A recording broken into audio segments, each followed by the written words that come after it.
Welcome to Legends of Grayskull, the podcast that dives deep into the mythology of Masters of the Universe, with your hosts Matthew Dooch and Sean Scavana. News, reviews, remasterings and more are just ahead on Legends of Grayskull. Hello everybody and welcome to episode 85 of Legends of Grayskull, the fan podcast where we discuss the history, the mystery, the magic and mythology of He-Man, Shira, Eternia, Etheria, Nordor, Primus, new adventures, old adventures, Ladybird, UK annuals, mini comics, anything and everything you can think of with that. Masters of the Universe, Princess of Power, that Mattel logo down in the corner. I'm Matthew Dooch, here again with Sean Scavana. Sean, how are we doing today?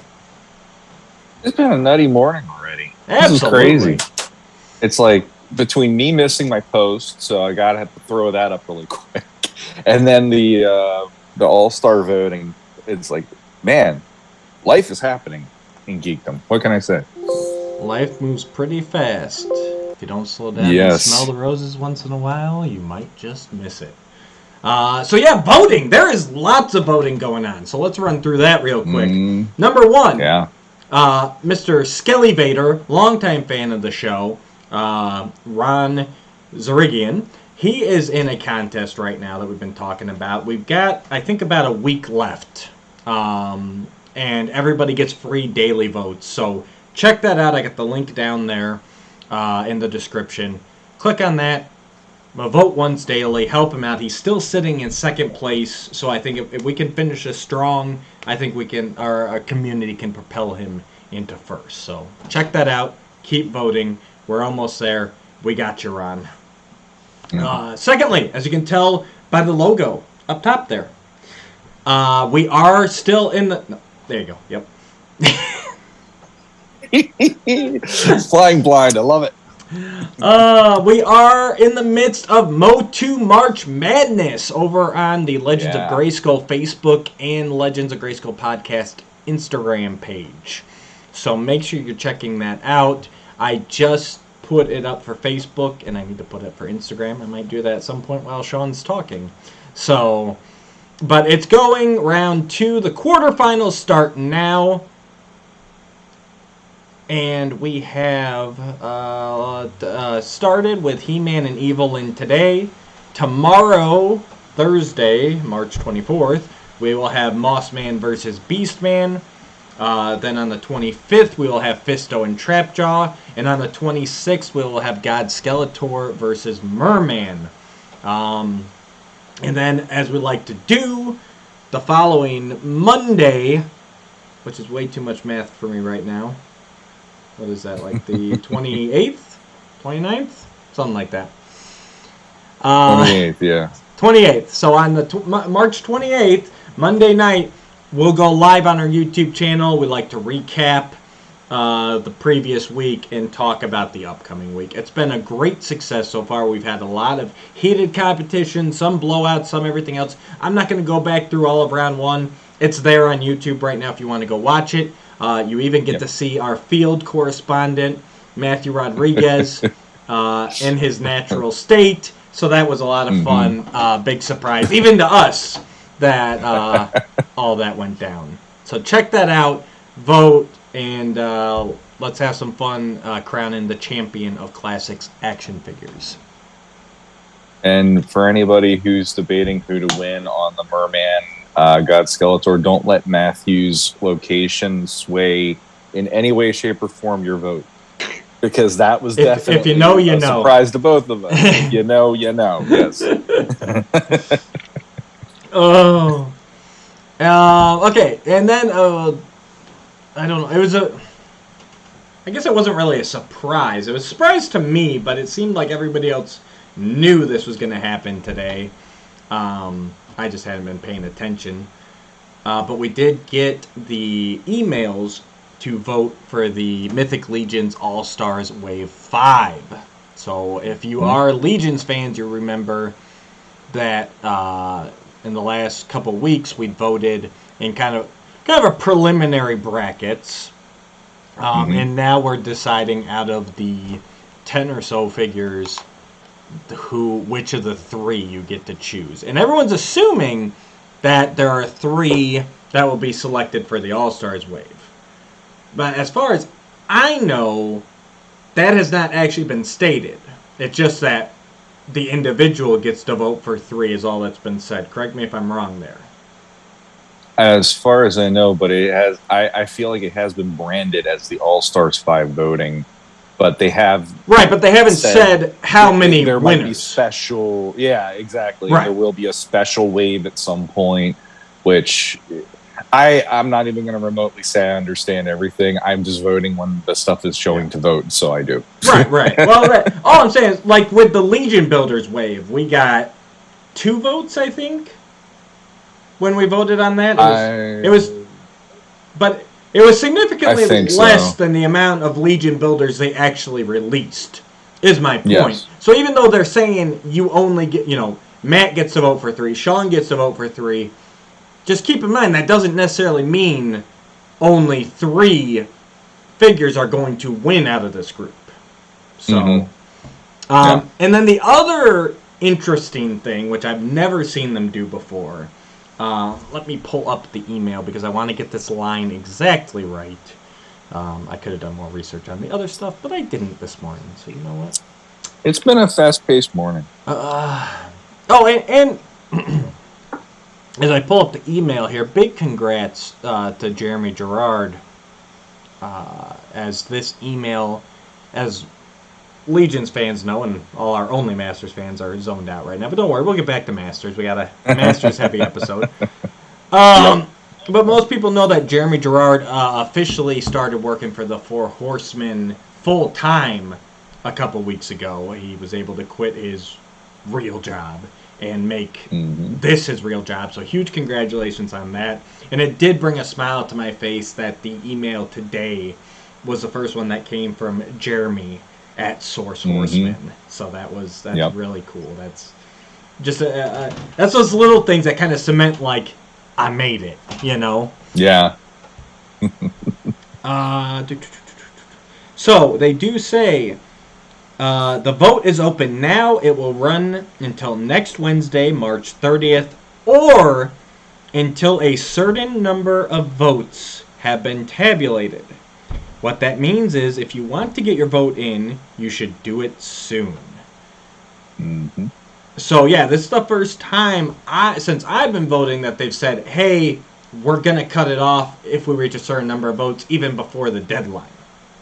And so I'm one that usually waits a little bit. I like to stew on it. Like for the last round, we had 2 weeks, and I think I did it like the day before voting ended.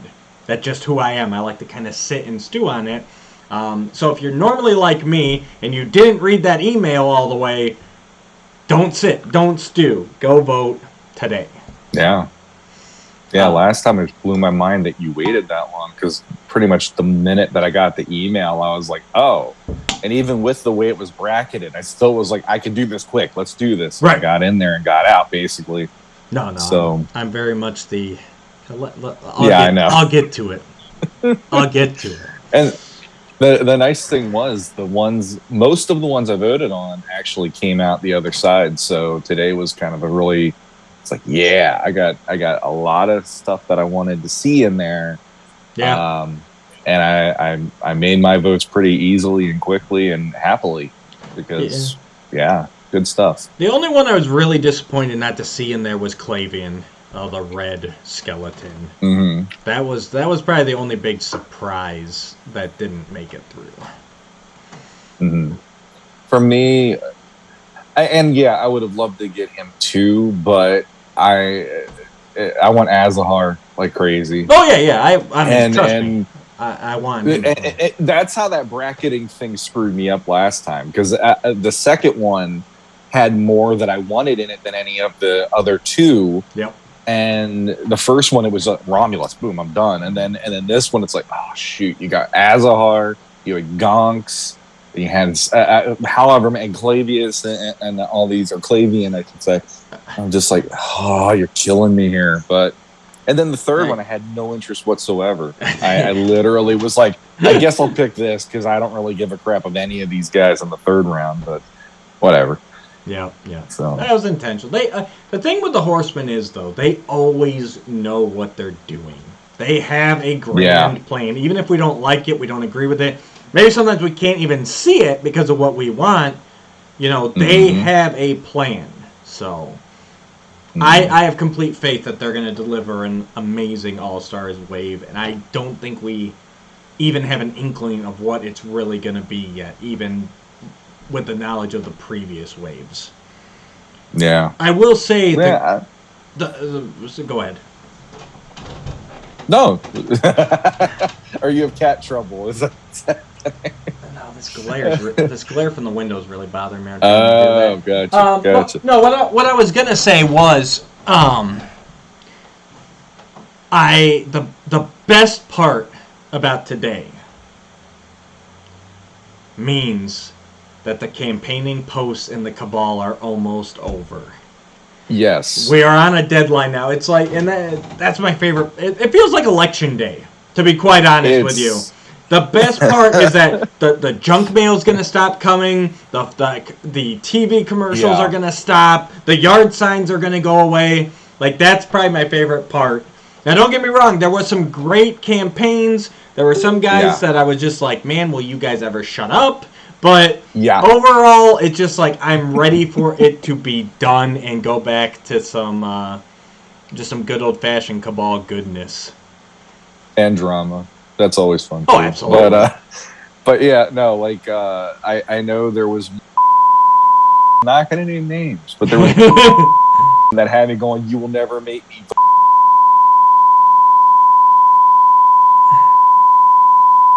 can't take it. And he thought want anyone to have it crappy goes through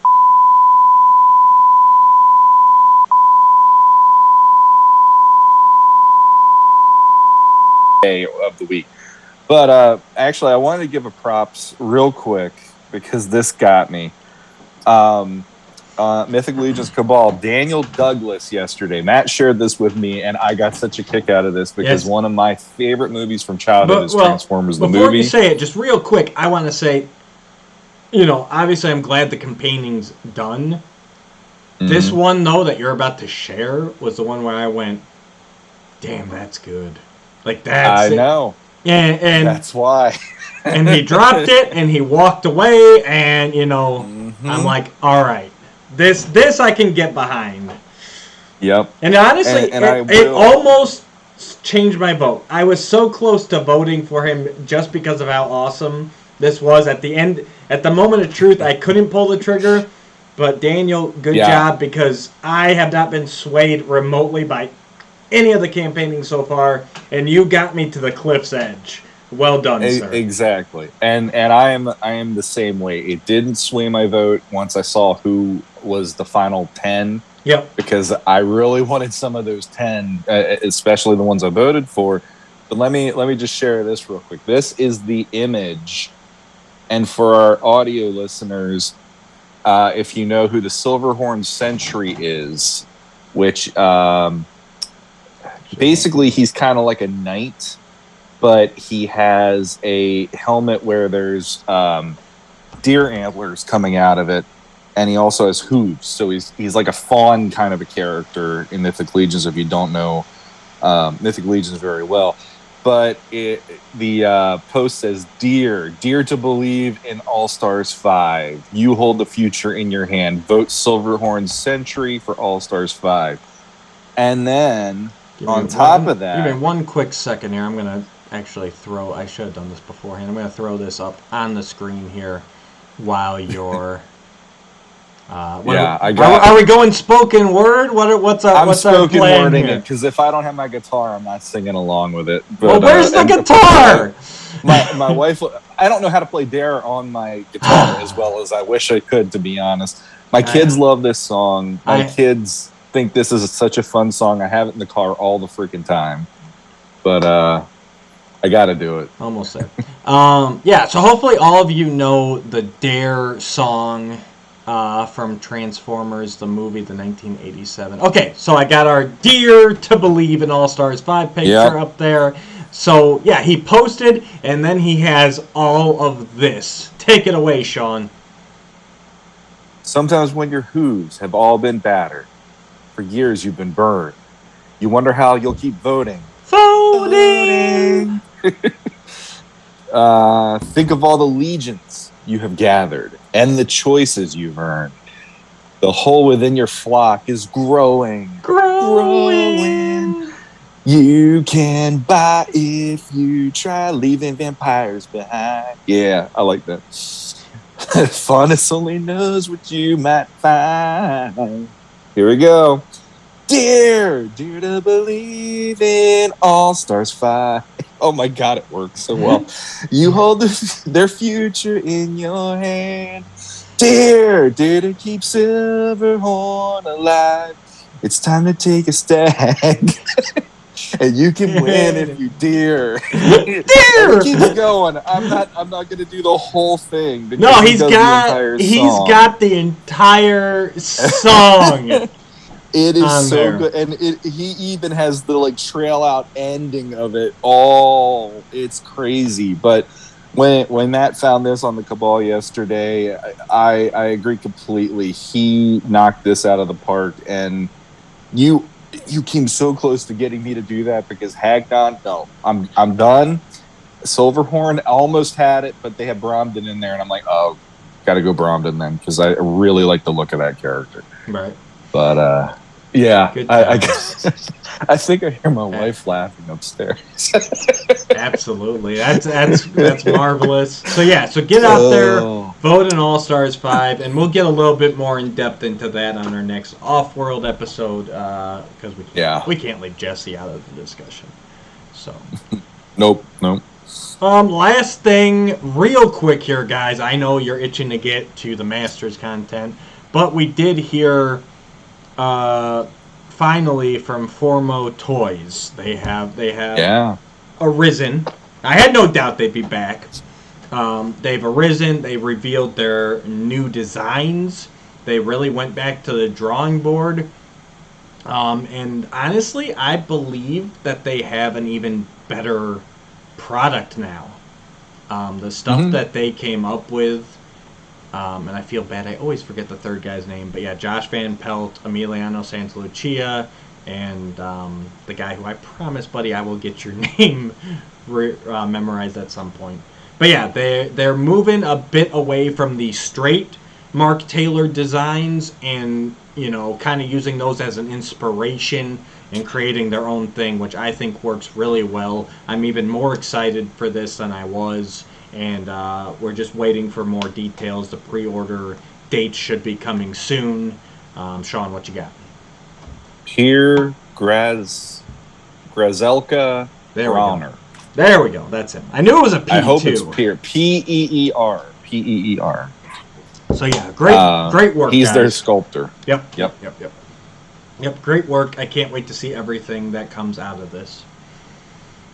Yeah, the initial promo that they put out since rebooting or since rebranding, I know that got, even on our page, that got a lot of love from fans, and there's a lot of people excited. And honestly, I agree. That, like, the redesign of Barbaros in particular, I was like, nice. Yeah, I thought he looked pretty cool before. Now he looks like he's armed for bear now, so that works. Oh, absolutely. And and they did actually change the entire name as well. They've decided not to pursue the Lords of Power, even though from everything I've understood, they're still completely within their rights to use it. They have just made their decision not to. And so instead they were calling the line Legends of Dragonor. So it's a great logo. Looks awesome. It's one of those things. I think part of it, what gets me going, is that, like a lot of things nowadays, like our love for the CGI He-Man right now, like, it's familiar. It looks like it could have come from the 80s, but it's still fresh and exciting and different. And, of course, that's what always gets my engine pumping. Yeah. I like how it, like you said, it's fresh. It feels like it's from the 80s. But they're using the Build-A-Figure stuff that we've gotten used to over the last, like 10, 15, 20 years now. And I like it's an integral part of the storyline that they're working with too. So it makes it less, oh, here's a figure you can build, but now it's like, here's pieces to this armor and all that. And Right. I know Josh Van Pelt and I talked about that, and I thought that was one of the most awesome parts of where they were going with this. So, and even in the promo, you could see, here's this part on this figure and all that stuff. I'm like, that just, it's making it easier for you to go, wave one completely. Just let me have them. I want that Build-A-Figure. So absolutely. Yeah. No, I'm excited. So let's get into, well, first off, as most of you know, you listened to episode 84, and we kind of towards the end of our CGI He-Man Season 2 review, we ran over, we had to get off, so we just want to take a minute here and really just kind of button up that Season 2 discussion. If you don't mind, Shawn, I'd actually like to start it off with an email that I received that I never got a chance to get to last episode. Yep. Go for it. So obviously this is from Tony Moore, known as Simba's Guard on the forums. And this was written to us back on March 6th, so pretty much right after the show came out. Yep. Dear Matt and Shawn, I know I should have wrote in sooner to thank you for your high praise regarding my theories on Masters of the Universe Revelation. It meant a lot to me. We appreciate your thoughts on it, and I remember his sorceress theory really worked for me. Now, as far as the live-action He-Man movie goes, assuming it actually gets made, from what I understand, it will be a Netflix movie. On the good side, Netflix obviously cares about He-Man, so, God willing, the movie might actually get made. Big might. He had all caps and quotation marks on that, in case it didn't come through. On the bad side, we won't see He-Man on the big screen. I never got to see the 87 film on the big screen, so I am slightly sad that this new film won't hit the big screen. But in truth, I'd rather it just get made and have Battle Cat. I agree. Yes, it stands a better chance with Netflix behind it, but I really think this needs a theatrical release for what we want and need this movie to become. To me, Netflix movies are good, but they don't have the staying power of a big international blockbuster. And that's what we need He-Man to be. We need He-Man to be that first Transformers Michael Bay movie. That's what this franchise needs. We're in a good spot right now. It's got, we've got a ton of toys on the shelves. We've got, we got stuff coming out, but for this to propel for years, we need that blockbuster movie dollars, and that's the part that scares me. I mean, at this point, I still figured it was like a pipe dream to even think this was going to happen anyway. So I'm kind of in that boat where it's like, if it happens, in some ways, it makes it easier for me to be at home. And if it doesn't go over the way that I wanted it to, at least I'm not in an audience in a movie theater where I'm just sitting there going, oh, why did they do this? Why did they do that? Or whatever. But at the same time, if it really is good, and if it really does bring everything that we love about the brand to the big screen in a movie form, then it's like you feel like everybody else is missing out on this thing that is special then. Right. So it's a damned if you do, damned if you don't kind of feeling, the way that I'm looking at it right now. Yeah. But I gotta say, I think there is a 0% chance that we don't see Battle Cat if this movie gets made. If they don't do that again, if they they should hopefully have a checklist of all the things that they know the fans want this time around, because the first time, I understand why some of that couldn't be done, and even as a kid, I was sympathetic of that. I was like, I'd rather see Battle Cat done in a way where I'm not looking at it going, oh, it's like a Muppet, right? That He-Man's riding around on a Muppet or whatever.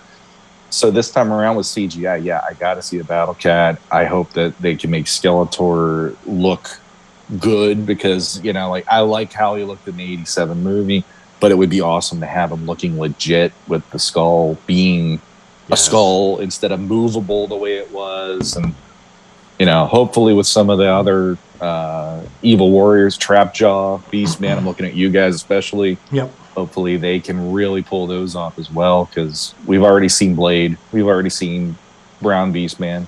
Yep. So. No, exactly. So I don't know. We'll see if it gets made. I'll leave it at that. Now for CGI He-Man Season 2. I was beyond thrilled to find out we were getting a second season. It was mostly awesome. There are some things I had mixed feelings about. Nothing that I flat out didn't like. Here are my annoyances. Number 1, the Pain Thor cycle. While I am happy that the show is incorporating the toys, I want an actual Panther. Battle Cat should have his true arch enemy. Beastman can be arch enemies with Chief Carnivus. I don't know what the rights are regarding him, but I have always liked Chief Carnivus and have thought Beastman and he would make for interesting arch enemies. Obviously, Mattel owns the entirety of the Mike Young series, so Chief Carnivus is definitely on the table. That said, I don't see him happening, or at least not to the point where he has an arch nemesis. And honestly, I was surprised by it, but I kind of like the Battle Cat Beastman matchup. It's not something I would have come up with.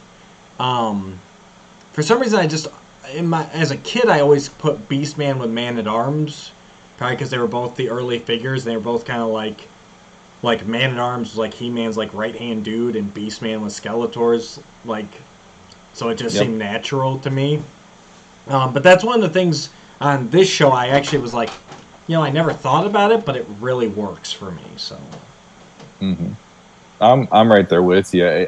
When they went to Rakaz, and all of a sudden that episode in the first season was like, yes, oh my God, their arch nemesis. That was amazing. And again, like, this series has elevated Cringer for me in like phenomenal ways.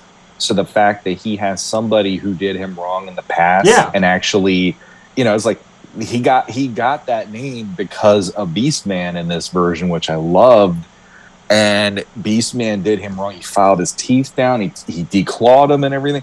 It's like, that's a freaking nemesis right there. Like that's the problem with the Carnivus thing, in my opinion, is you introduce him in season 3.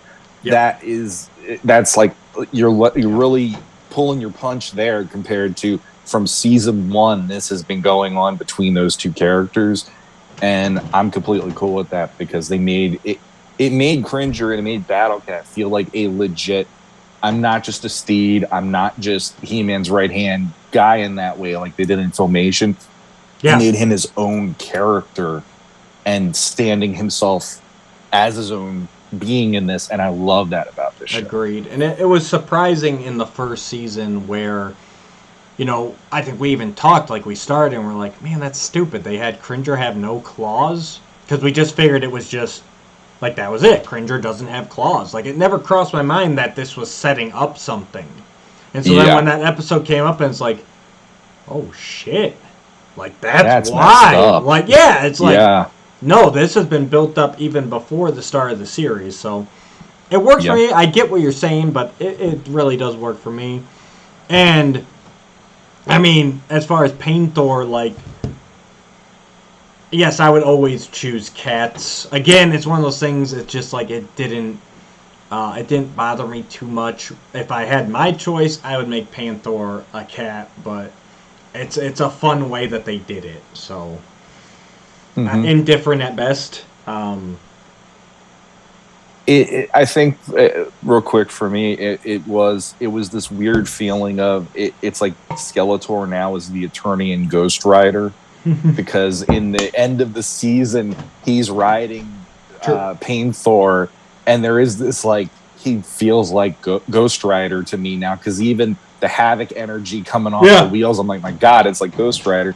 But at the same time, the way that they did that in the show, where it's a birthday present, and that was Trapjaw's way of placating him since they can't Right, get 'cause obviously they can't get a battle cat.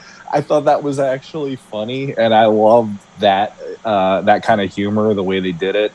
And I like that he was just as excited almost. You could tell he was just like, "This is awesome," you know. And it's like that works. That works. But agreed, I do miss Panther being there. So maybe, I mean, he did show up technically in season 1, but maybe season 3, or maybe that was it. I don't know. Yeah. And we got more discussion, so I'll kind of get into my thoughts on this in a little bit. Not directly on this, but I got some thoughts that relate to it. And this is a pretty lengthy email. So, number 2. He-Man and Skeletor dancing. I can see the humor in it, and Filmation had more than its fair share of silly moments that I can still smile and laugh at today. I just fear this will cause stupid internet memes. Yeah, you pretty much nailed what we already said with, relating it to Filmation. That's what it felt like to me.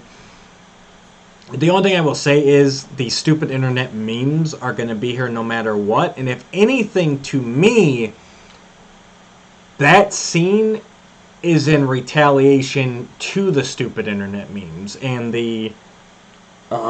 was that an insurance commercial or something from overseas? Where they're in the bar. Oh, the dancing. The dirty dancing. I've had the time of my life one. I think it's a supermarket? I don't know. It's something. There's some commercial from like Britain or something that's got them doing the dirty dancing thing and the 4 non-blondes. I think it's all, honestly, a stab back at it. Like, okay, you're going to make fun? We'll do it then. We'll do it like, you get glasses in grade school and your parents tell you, if you make fun of yourself before the other kids make fun of you, it's taking the power away from the bullies, I think it's more that thing. They're like kind of tipping their hat to these things, but actually doing it in a way where it's like, in story-wise, there's a reason for it. Yeah, I agree. Like, there's no way around it. That, for me, was definitely one of the cringiest moments of season 2, and it started that thing that I was complaining about last episode, where that episode then led into the Gary the Dragonfly, which led into the Skeletor's birthday. But honestly, I have more issues with Gary the Dragonfly than I do with the dancing or with the Skeletor's birthday, now that I've had a week under my belt to process how I'm feeling about it. But honestly, that scene did go on a little longer than I wanted it to, which made even my kids go, "What are they doing?" And I'm like, they're just making fun of it. I don't know. Yeah, He-Man's been poked fun at for 20 years at this point, so they're just poking fun at themselves, I guess. Number 3, Mosquitor being gender swapped until you explained why this is not a problem. Thanks, fellas. So we helped him with that. If you recall, it is female mosquitoes that suck blood, not male. That's right. Yeah. Number 4. Science for everybody. Number 4, and I think this one's going to come up a little bit later too, Sean, especially for you. So I'm just going to read it right now, and we'll get back to it. Stratos recruiting Webstore and Mosquitara to his heroic warriors. Although I think the deal Stratos made with Mosquitara will blow up in his face. We're going to table that one for now. I know we got a big thing planned on that. Number 5, I was not thrilled with how Stratos was portrayed, but his character arc and your guys' positive opinion helped me get over that. I'm glad we could help. I think that's all going to be tied up with his last point, too, for us. Number 6, He-Man flying on his sword. It's only for short distances. I guess it's not that big of a problem.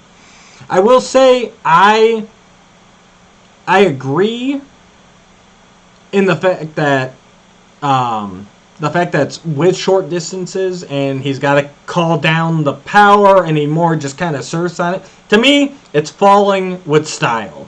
Like, he's just kind of hitting these updrafts where he's keeping himself up. But so he's not really flying. Now, if they had made it where he could just hop on the sword and completely Silver Surfer it, flying through the cosmos, then I would have a problem with it. But they made their rules, they stuck with it, and it doesn't take away the power of flight from any of the heroes that can actually fly. Yeah.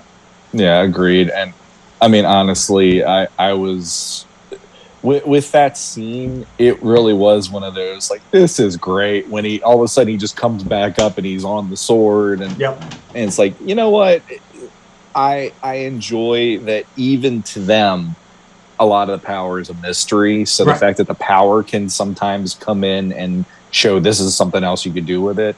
But again, it's not breaking the rules the way it's been set up, which again, that helps me with this show in particular. Absolutely.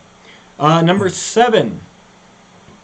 Crass's dad was not the original Ram Man. Slight bummer. I meant to rewatch that episode too. I don't recall anything that still definitively says one way or another, right? Am I forgetting something from the episode?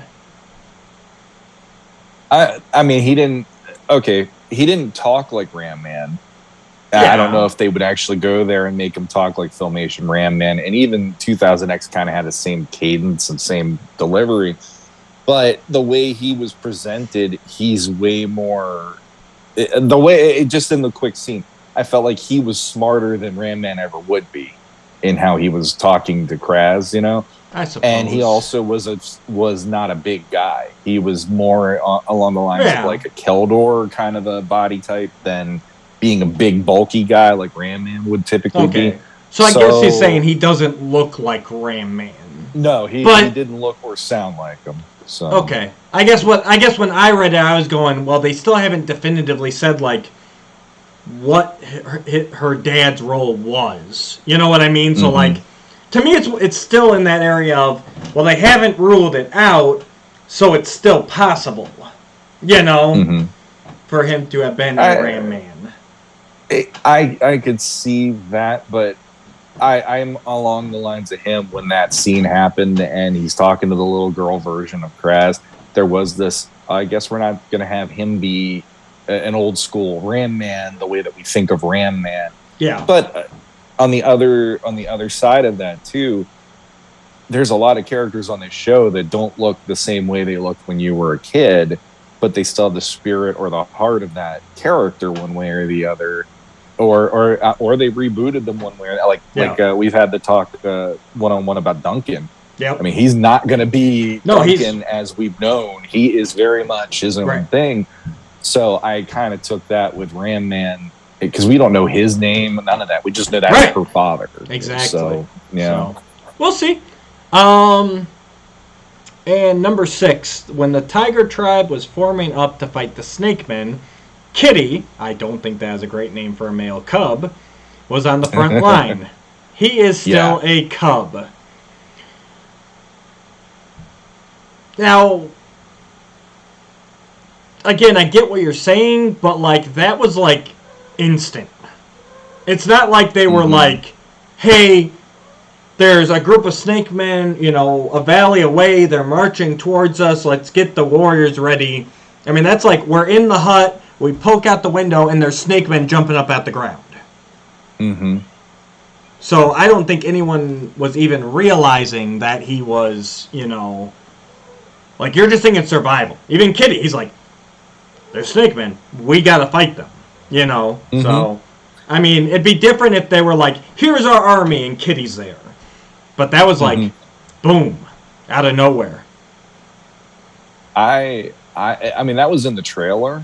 Yeah. And when that part happened, that was one of the moments, along with when you saw Ram Mam having the tear coming down her face, where I'm like, oh, their Empire Strikes Backing this one.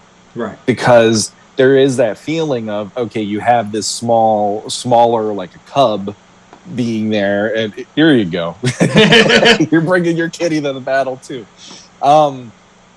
There is this feeling of, okay, everybody is needed to fight this threat when that moment happens, whatever moment it is in the trailer. And when you see what it is, it's like that kitty is just like, yeah, I'm with you guys. You know, it's like the Lewis Tully moment in Ghostbusters 2, you know, and that warmed my heart because he was already a daredevil getting into trouble and Adam saving him on the first episode. So he already shows he's got a little more courage than you might think for a little character. Mm-hmm. You know, sort of like Orko and stuff in Filmation at times. Yeah. So I agree, it's not the greatest idea to have Kid fighting a battle, but when you have the chips down and the Kid is willing to fight, it's like, okay, go get him, Kid. Right. You know, that it makes you kind of root for him even more. So. Yeah, and like I said, if I recall correctly, they didn't even have time to react, and we didn't see the battle. So for all we know, the very next moment is one of the mama cats being like, dude, get back. You know, what are you doing? So we'll see how it turns out. And I just lost the whole email. There it is. Okay. Things that he loved. Number 1, Cringer. For me, he kind of steals the show. Flying the Wind Raider. Flying the Wind Raider. Wanting and actually sitting on King Randor's throne. His getting hypnotized by the radar screen was adorable. Adam wanting him to be the Royal Archiver was awesome. I loved how he referenced Too Bad. And the chemistry Cringer has with Adam, Crass, and Duncan is great. I really could feel the pain Crass was in as she realized that Cringer was not coming back to the Tiger Tribe and hugged him goodbye. Mm-hmm. Go ahead. I know you love the Cringer.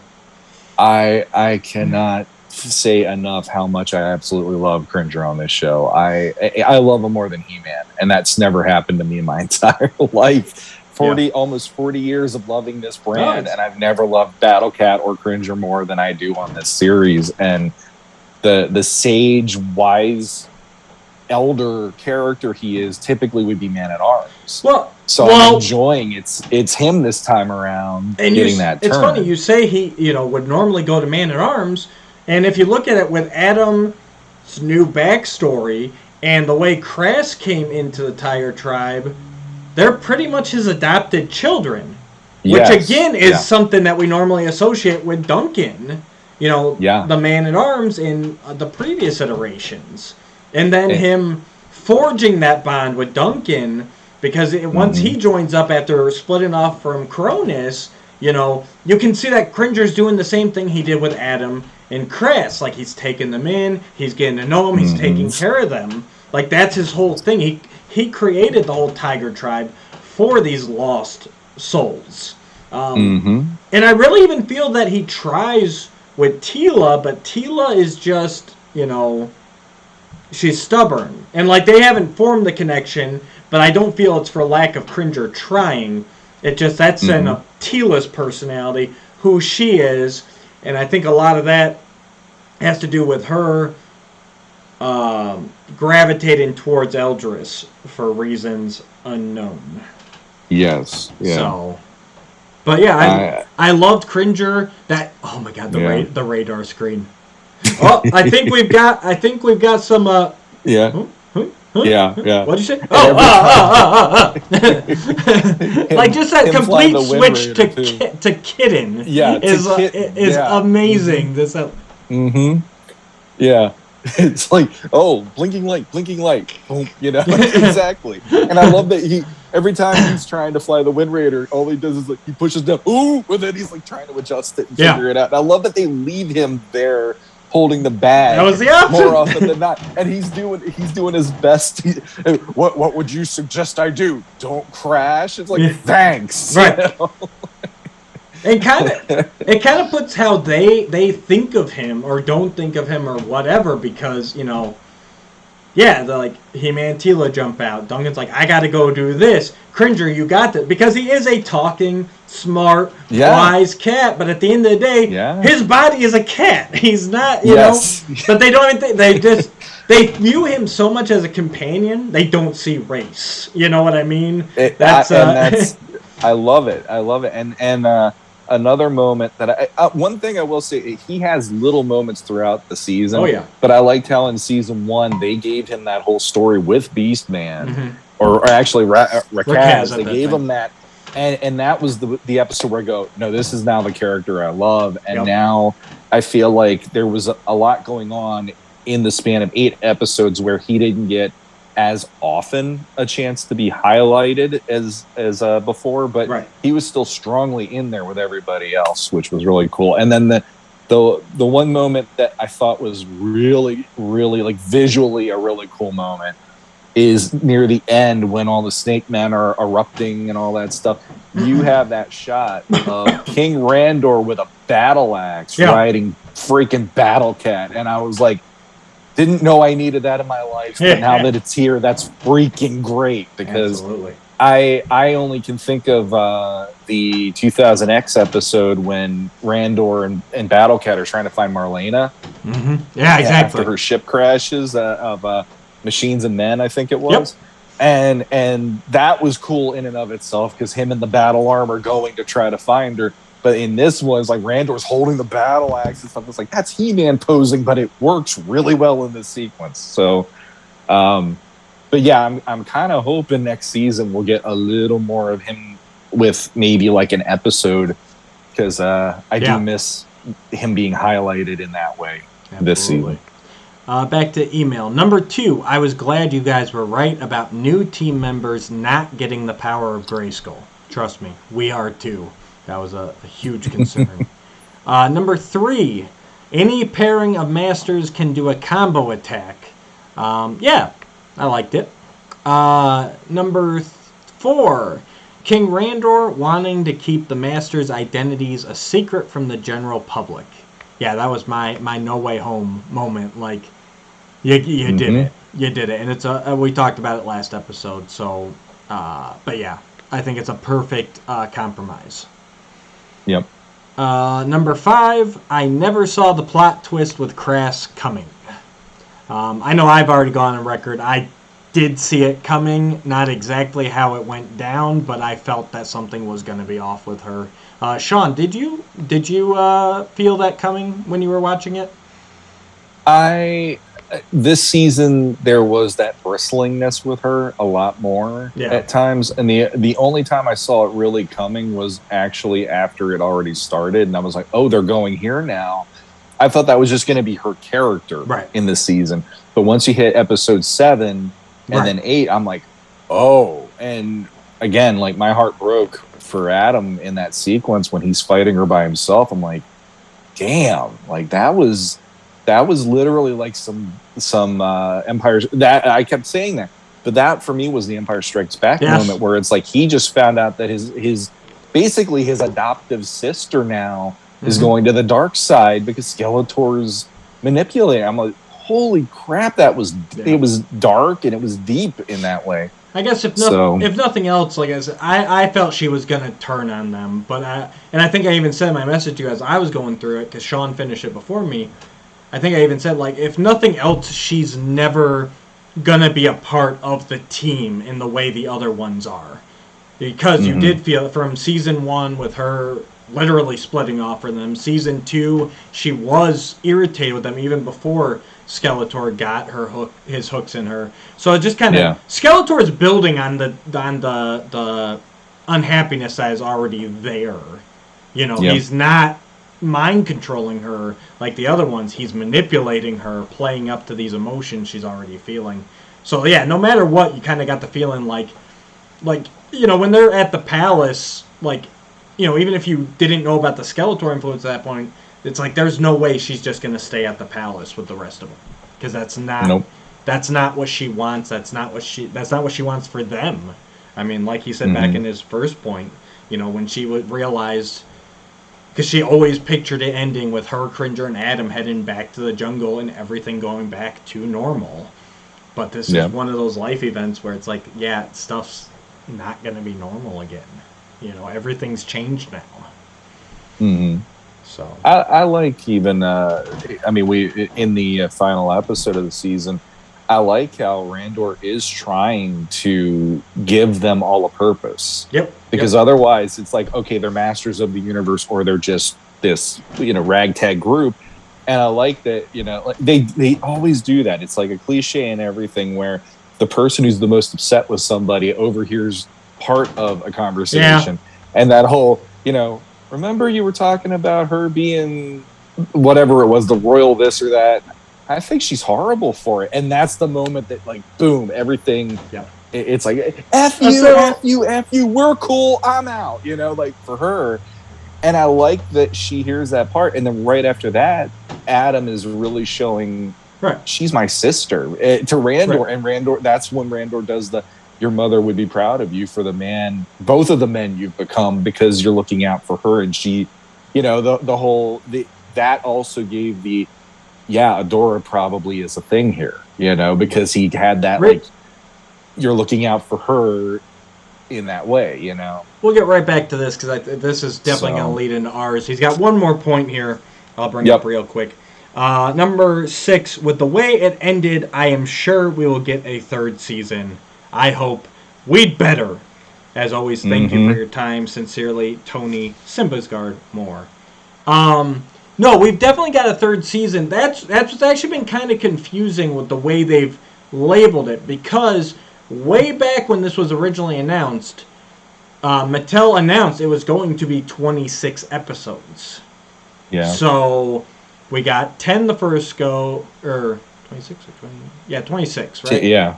We got 10 the first go? So we got 10 first season, 8 this season, so we have 8 left. So we have 8 left, yes, that's right. 3. Yeah. So, and normally what Netflix does with that is they split it up into parts, like they did with Revelation. They do with a lot of their shows. They'll be like, Season 1, Part 1, Season 1, Part 2. This one, they have full on gone Season 1, Season 2, but it's still all that 26 episodes that was originally ordered. So don't worry, there's 8 more minimum coming. We'll definitely wrap up this saga. But back to your point real quick here. Thank you, Tony. As always, keep those emails coming. We love it. Anybody else who wants to email in, logpod85@gmail.com. We're always happy to read your stuff on the show. Definitely. But going back to Randor and everything, like, building off, he's like, no, you guys need the secret identities and everything else. You don't want the general public, like, knowing you're superpowered all the time. And then, he starts setting them up with, like, okay, you'll be this, you'll be that. He's giving them these functions so that they can... So no one's going, well, why is this street rat magic girl in the palace? Why is this buffoon wannabe inventor? Why is he always hanging around? He's setting them up with their Clark Kent, their Bruce Wayne persona. Like, that is I really like it. I know I've always been a fan of the secret identities, He-Man being the sole transformer, but if you're gonna do the superpowered team, the Power Rangers, the X-Men, like whatever you want to look at this group as, I love that Randor's kind of taking the mentor role, the Charles Xavier. You know what I mean? Like he's like, all right, guys, don't just trust me. This is what we're gonna do. You're gonna be this and this and this. I just love this blending of these concepts. And if you're going to do Masters as a superpowered team, I'm really digging this way to do it. I agree. And it also adds more to the characters because they get to highlight who they really are normally by having these roles. Because, like, Cringer, he was all about reading the Grayskull texts in the library, So the fact he's now... I kind of look at him as almost he's like their Malactha. Yes, that's exactly what I thought of. And I absolutely love that because again, going back to one of my absolute favorite episodes, I'm like, I like that was almost like a tiny nod to the fact that they still need that role in Eternos, and now Cringer's going to be the one doing it, and it's like there is a part of me, I'm not going to lie, there is a part of me going, maybe we'll see Shakoti eventually. He might go, have you heard about this witch? I know it's Filmation or whatever. They might have to change it a little bit, but it'd be really cool if they did a nod, like a pyramid in the desert arose, and we have to go and take care of this or whatever. I think a name drop could definitely happen as he's reading a book or whatever. Yeah. About the living darkness, at least. Talk about that. Well, even just okay, next, obviously the 3rd season is going to involve Snake Men, right? Yeah. All right, Cringer, what can you find about Snake Men? Let's see here. Serpo, Shakoti, Snake Men. Here it is. Like, just something like that. Just, he's flipping through a book through the S's. Like, that would be awesome. Yeah, I mean, that's all I need. Yeah. He has an assistant who's like, Malekatha, bring me that book over there. And just this older African-American gentleman hands him a book. Like, just little stuff like that. And I think this is a series that we would see stuff like that. Because we got these little... we saw a version of Colossor in Season 1. You know, they... the Ramstone, came back as a slightly different... Like, this is a series out of all of them where if they're gonna do it, they'll do it here. No matter what. Yeah. So I think there's a good chance we see those little nods. Because the creators behind this have done their research, if nothing else. Because there are definitely some deep, winks and nods to us that have grown up with the property. Definitely. So I think the big thing we need to talk about is Stratos and his heroic warriors. Yeah, we didn't get to really get into that last episode. Yeah. Last issue. Yeah. Take it away, Shawn. I know you got big feelings on this. First off, Stratos for me, again, I'll just say what I said last time. He really was harder to take than I expected in the beginning of the season. As it goes along, like the whole him gathering his group actually adds to his story arc and actually turns him into the character that I'm like, all right, I like this guy finally. Yeah. But yeah, my biggest issue with that really is how it undercuts characters that I feel Netflix and Mattel, I feel like they were putting it out there. Oh, Mosquitosaur is going to be here, but it's Mosquitara this time around. And they kind of made an emphasis of, hey, new characters. Yep.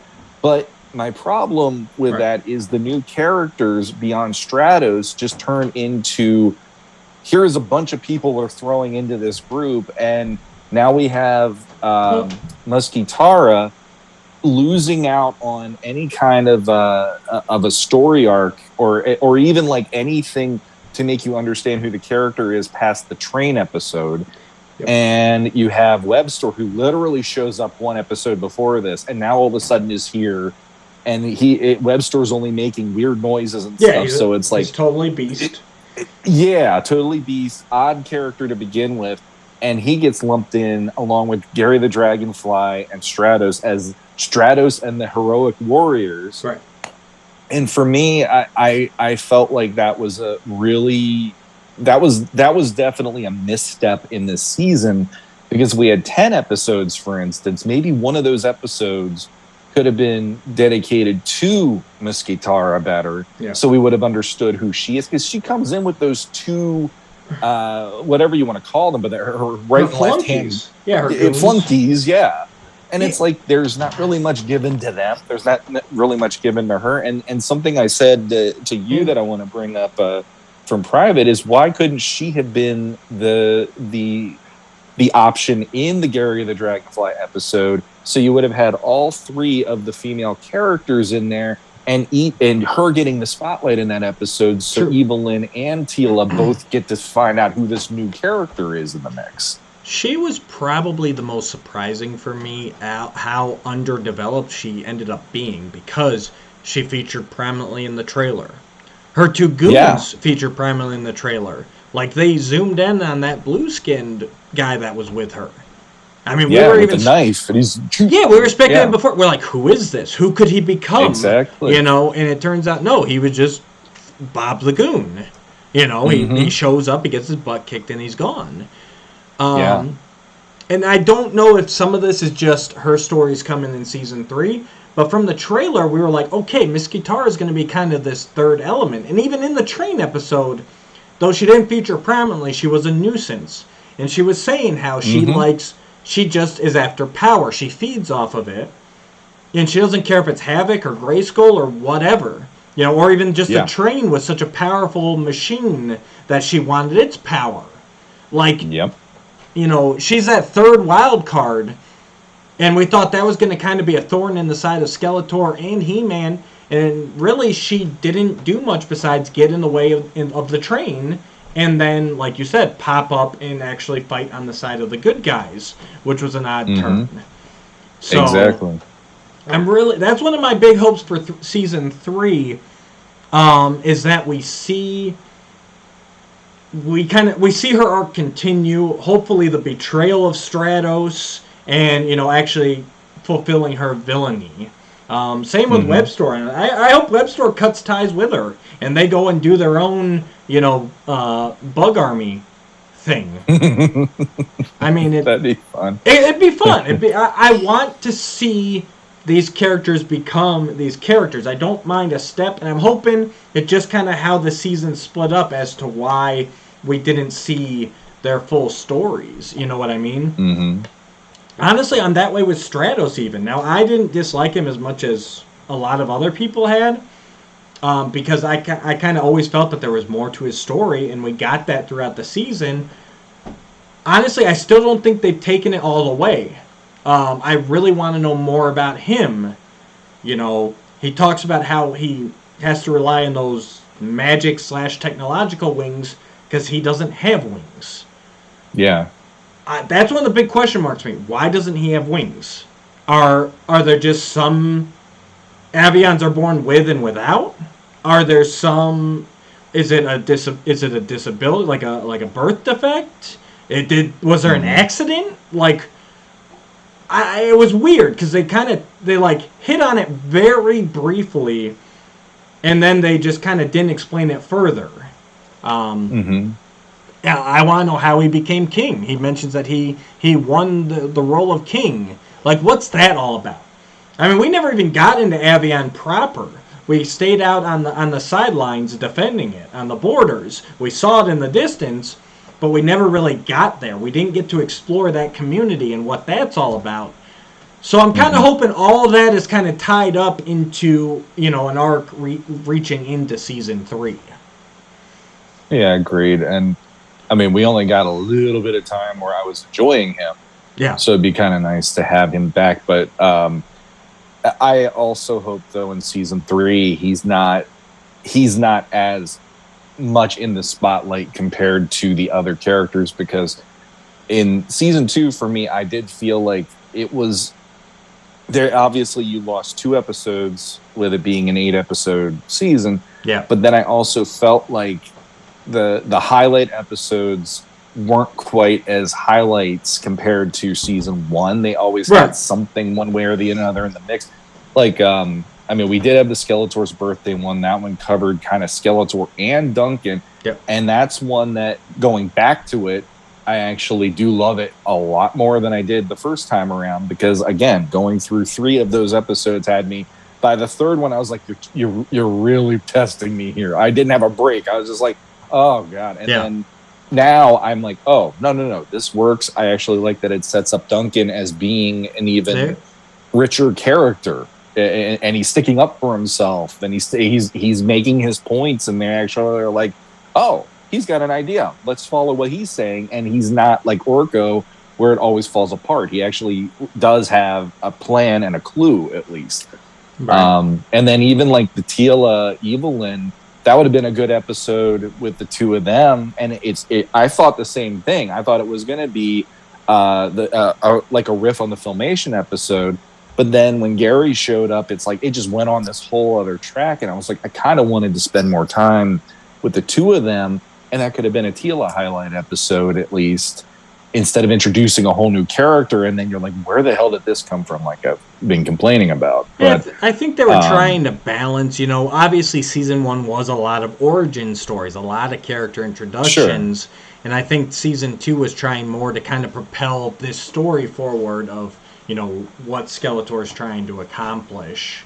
And so I think that's why we kind of see that shift in there, and it made not everything quite land as it should have. Yeah.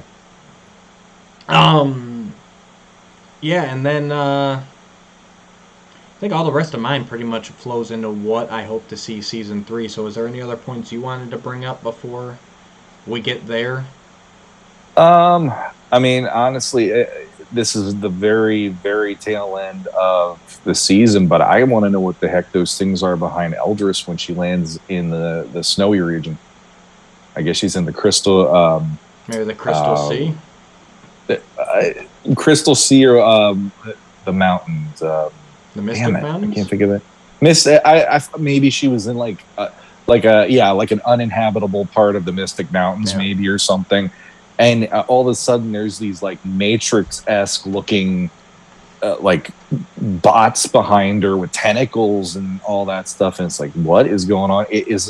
So the question, I guess, is that something to be feared, or is that the cavalry coming in? Right. With now Skeletor having the fifth nemesis on his side, you know. Definitely, lots of questions about Eldris. She's got to be alive again, right? I think so. I do believe she is. You think that?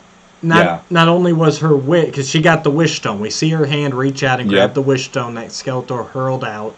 Because she obviously got lost. That's the great thing about that Duncan Skeletor episode. We find out that Eldris got lost in that in-between that Skeletor and Duncan get stuck in. And while she isn't able to get back to the castle before they make it out, she is able to get the wish stone that Skeletor hurled, so Duncan couldn't use it. And I'm thinking she wished to be back in her physical form on Eternia. Which means this may be the first series where Teela gets to see her mother and realize it's her mother before her mother's death. And that would be cool. Or we've postulated that too. Like maybe she's a clone of her, so that's her. Yeah, maybe the clone. One way or the other. You know, it's like it's either the original meets the clone meets the original, or her mother. Yeah. Mother meets daughter. So either way, I think she's. It would throw me for a big loop if it turns out that they're just completely unrelated, other than they're both magic users and Teela, takes up the mantle. Like, I would be shocked. The way they maintain that Teela's still an orphan, she doesn't remember anything, she grew up in the streets, like, I would be completely shocked if it's just, you're just a magic user that inherited the power.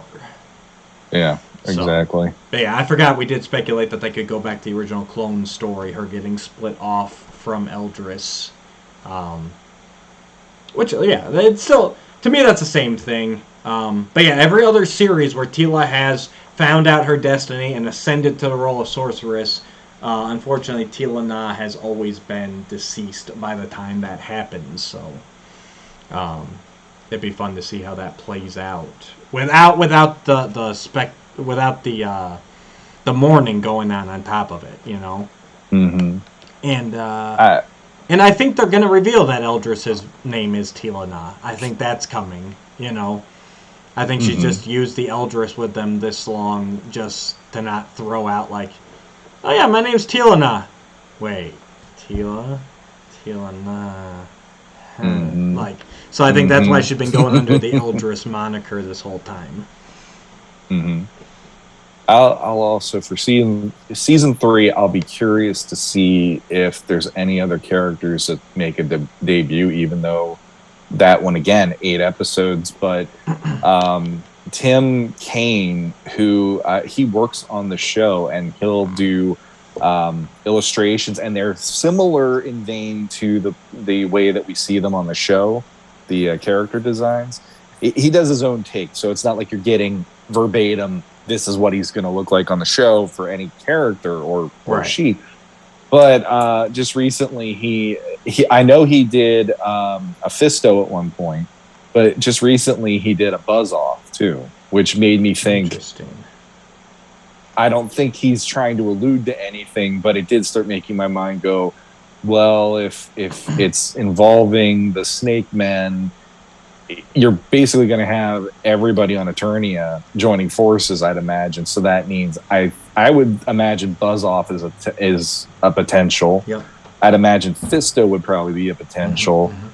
We already have Manny Faces, and I kind of feel like that rounds out most of what I would expect to see out of the Heroic Warriors at this point, because they're not doing anybody further from the originals. I mean, like, I'm waiting for Merman for the villains, like Merman eventually showing up. They've been teasing the Aquaticans since season 1, so I think Merman's a shoe-in to finally make his debut. I'd say you're missing Mechanic out of there. He's about the only early wave character but he gets snubbed. Actually, he gets snubbed a lot. So Well, but another one is Moss Man. Now that I think about it, Moss Man has already been revealed. Remember? When? I don't remember. Yeah, they're coming out with the Scholastic book, the He-Man and the Masters of the Universe, the Hunt for Moss Man. That's right, but I'm one of those people. You know how I am about movies. I don't want to read a book. It needs to be on the show legit, or else I don't feel it. I like that it's there. Well, and I was and the fact that they did that, it's like cool. But I would like for them to do it on the show too. You know. Well, I think this is their way of just bringing him on the show without bringing him, without origining him, Moss Man. It's just like, oh, the Snake Men are here. We need help. Hey, remember that time we found Moss Man? Let's get him to help. You know what? Yeah. There's like you said, 8 episodes, 10 episodes. There's only so much we can do, and that was going to be one of my questions with that book coming out. And I think you did share it on our Legends of Grayskull Facebook page. Yep. So look there if you guys don't know what we're talking about. That's coming out May 24th, so a couple months from now. But and it shows Moss Man right on the cover. You don't even have to wait. Or it's not even like one of those bait and switch things where, the hunt for Moss Man, but they never found Moss Man. He was just a MacGuffin. Mm-hmm. We never see. No, right on the cover. It's He-Man, Skeletor, and their Moss Man, who's a really neat design. Instantly recognizable. It looks. He looks fun.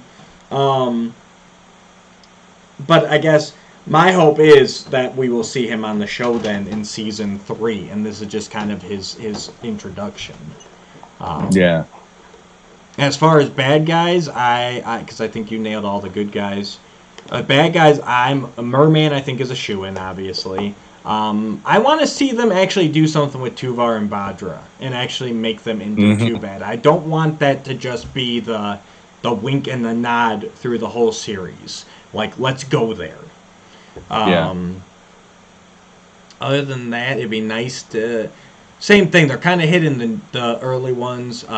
Triclops, I'd like to see him stay merged with somebody and become the Triclops. Yeah, we didn't even really talk about him. We kind of... there was so much going on. That's a good but with Triclops in here, he's really... Triclops is a robot in the same kind of vein as Orko, but he's the visor and the shoulder pauldrons, and so he takes over people by sitting on their heads, and making it look like the Triclops we know by draping himself. It's an amazing design. It's nothing I would have thought of. My mind never would have gone there, but once I saw it, I'm like, yes, that works so well. I loved it. So I did again. I do wish that he'd merge with somebody, and then it's legit Triclops. But just the fact that that's out there, it makes Season 3 go, yeah, I think they're going to have that happen. But I was wrong. Season 2, I thought they were going to do Too Bad, and they haven't gone there yet. Not yet. Other than that, I think my top wants are Spikor and Whiplash. I think if nothing else, that would kind of round out Skeletor's core group for me. Maybe a Clawful too. With them doing Merman, I could see Clawful easily becoming kind of a background character in the same. Obviously have him join the fight, but not. Again, you don't need to necessarily origin him. He could just kind of jump in there as Merman's bringing his army and Clawful's one of his warriors. I'd be fine with that. Yeah. I mean, the hardest part about this for me is, number one, I'm not going to put much cred into this at this point, but when Eldris shows up in those final moments, she says, and now it's time for the final battle, or the final battle begins, or something like that. Yep. So there is that feeling of, okay, the last 8 episodes that we're going to get, is that it? And there's a part of me that's sad because I don't want it to end. I'd love it to go at least 2 more seasons and reveal all these characters, especially Horde. I mean, for Christ's sakes, let's do Horde, but Revelation's going there. So I almost feel like maybe there is this, well, you guys have the Horde next time if you get it, so we'll do the Snake Men on this. I think it's, and we'll just wrap up here because this is exactly where I was going with all this. this really feels like it's set up to be a, I'm still going to call it a one and done. Because they ordered 26 episodes to begin with. No matter how Netflix is framing it, they ordered 26 episodes. Mm-hmm. And I feel the same way. It really feels like it's leading up to its conclusion. With Skeletor, I mean, Skeletor's a ghost now. He is a spirit. This is not... I mean, we saw his skull on the ground in front of Grayskull. He was destroyed. It's not that he's imprisoned or anything else. He is dead, and he's manipulating Crass. You know, his spirit is hooked to her.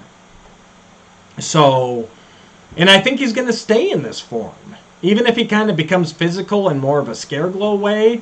Because as we saw, the deluxe Skeletor oversized figure to go with that battle armor He-Man, you know, they just released it labeled as a Skeletor, but it is very much those spirit colors. It's got a green glow Havoc Staff, and it's got, you know, he's got this snake claw attachments that go on it. Like, that definitely feels like the Skeletor we're going to see in Season 3, knowing that that's the toy they released. So... Yeah, and I mean, that's in the case of how they did it here, I like it better than I did with 2000X, where it basically King Hiss made Snake Mountain just swallow Skeletor. You know, right. I mean, that bugged me because it left him still on the table, and we never saw him after that point. And obviously the show ended before they wanted it to end, and we never got to see him come back and kick the living crap out of King Hiss or anybody. So in this case, I like that they hedged their bets and they go, let's do this so that Skeletor isn't a thing, and then we can have King Hiss. But there is that part of me that every time they switch, they hand the baton off to the next whatever on 2000X and here.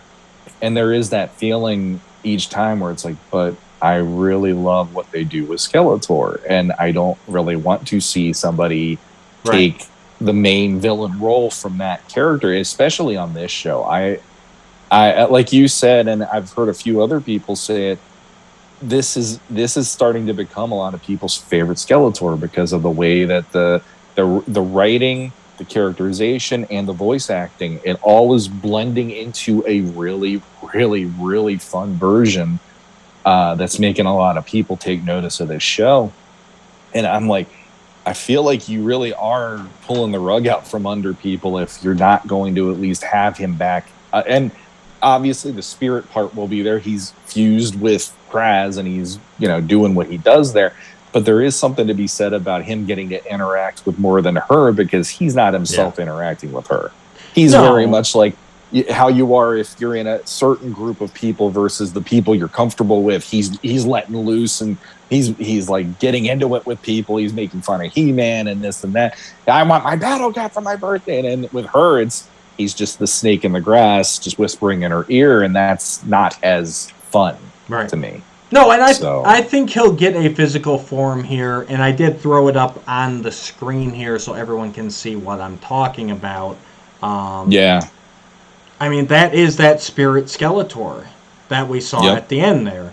And like I said, with him having the Snake Men arm attachments there, and even that armor plate, like it really feels like that's what we're gonna see. Now I think he'll get more of a physical spirit form where he'll be able to fight, he'll be able to interact and everything.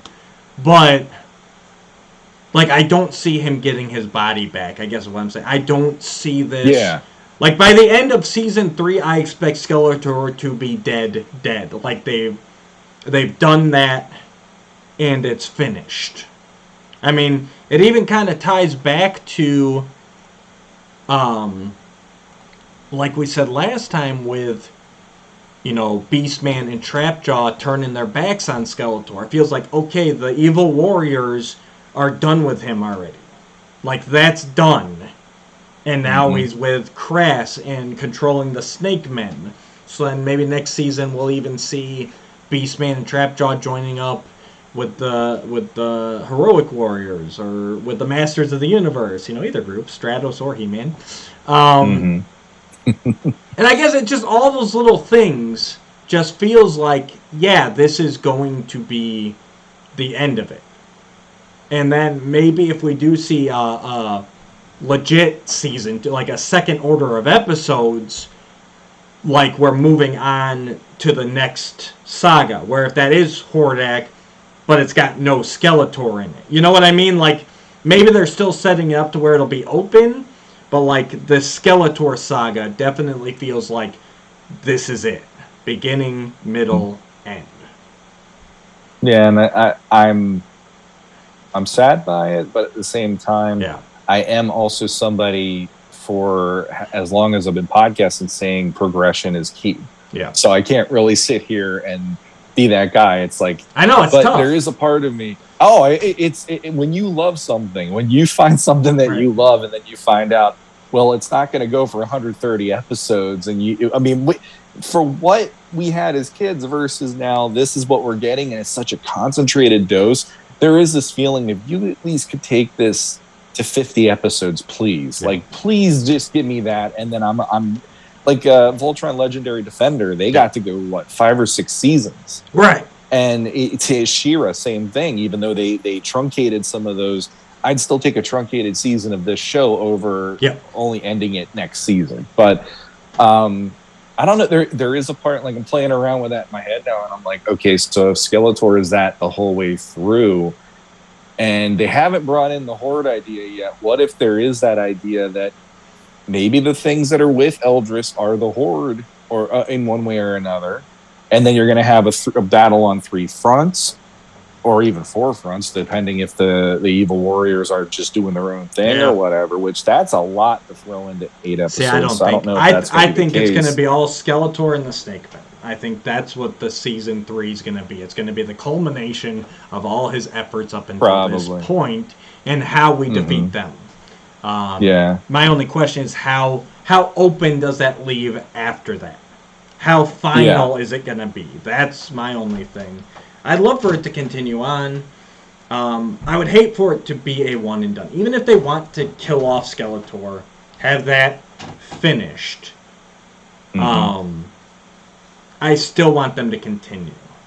If they finish it and it's done after Skeletor, then I'll be sad. I'll still be sad without the possibility of Skeletor coming back, because this has quickly become my favorite version of Skeletor, and it would be hard to see him go completely. But as long as they continue on and make some memorable stories after that involving other things, I could be okay with that. And honestly, this could be the one where we did it differently in Revelation, where Scareglow is his own character. Yeah. But this could be the one where they do the whole, this is the evil ghost of Skeletor. As in, this is Skeletor's ghost, and now he's Scareglow, and he's turned into something different, but he's still there. Right. And that could be a really interesting way of handling it, even though they have fleshed it out the other direction. But this is drawing on stuff from the childhood of, well, Adam was with a tribe in the beginning versus being already at the palace. We could go to some of these urban legend ideas of how they worked for Masters based on fans having speculation. And we get that option of it now because we already got the other version for Revelation. And I'd be completely cool with that too. Because how cool is that you get, hey, if you like that Scareglow, that's him there. But if you always thought he was the ghost of Skeletor, we got that for you over here. That's pretty great. 100%. So, last question for you, and then we'll move on. Will Crass survive season 3?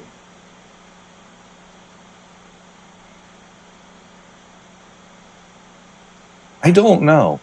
I mean, she is one of those characters where she's new. Mm-hmm. She was made for the show. Right.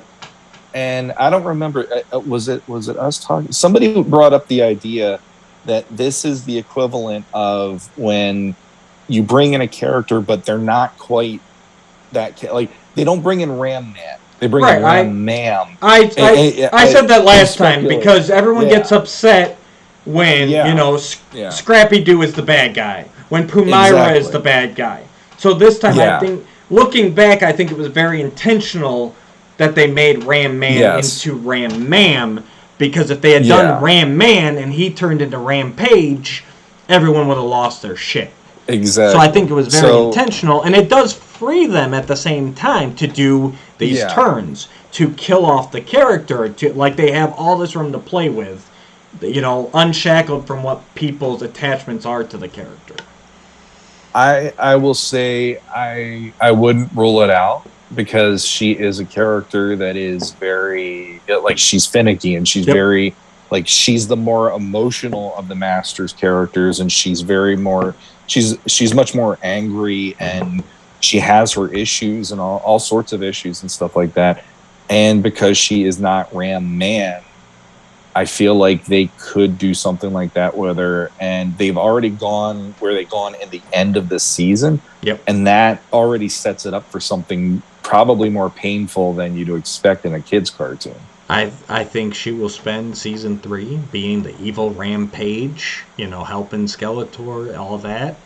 But I think at the end of the season, she will be instrumental in defeating Skeletor, but it will result in her having to sacrifice her life, if nothing else, because at this point she seems to be the tether.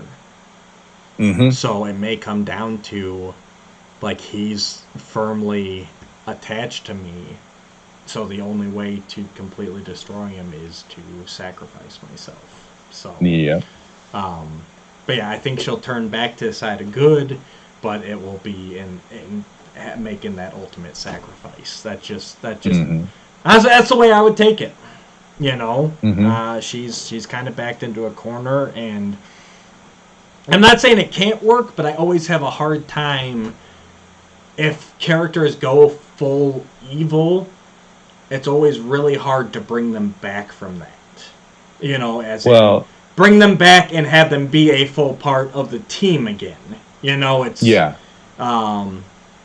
it's a hard road to follow. The only thing about that, now that I'm thinking of how this season ended, though, is they have Eldris back. So that could be the one key in making it that she could survive this, because she's that character is capable of doing, she's capable of doing more than Teela with her abilities. So the fact she might be able to break the tether or something, or maybe the two of Teela and her working together to break the tether, and that could be an interesting way of handling it. But I'm really surprised. I actually would like to see her die, only because I would be very shocked to see the show take that kind of a turn and stick the landing there. Right. So what? Oh, I just thought of the worst way for it to end. What if they Filmation He-Man wakes up in a bed and it was all a dream? I was going Rampage's story, but okay, all right. I like that better anyway. What if they get Eldris back, they break the tether, and then at the last moment, like, Skeletor stabs Ram Man through the stomach. Like, she makes the turn back. She helps them defeat Skeletor. They free her, but then she dies anyways. God, that would be a gut punch.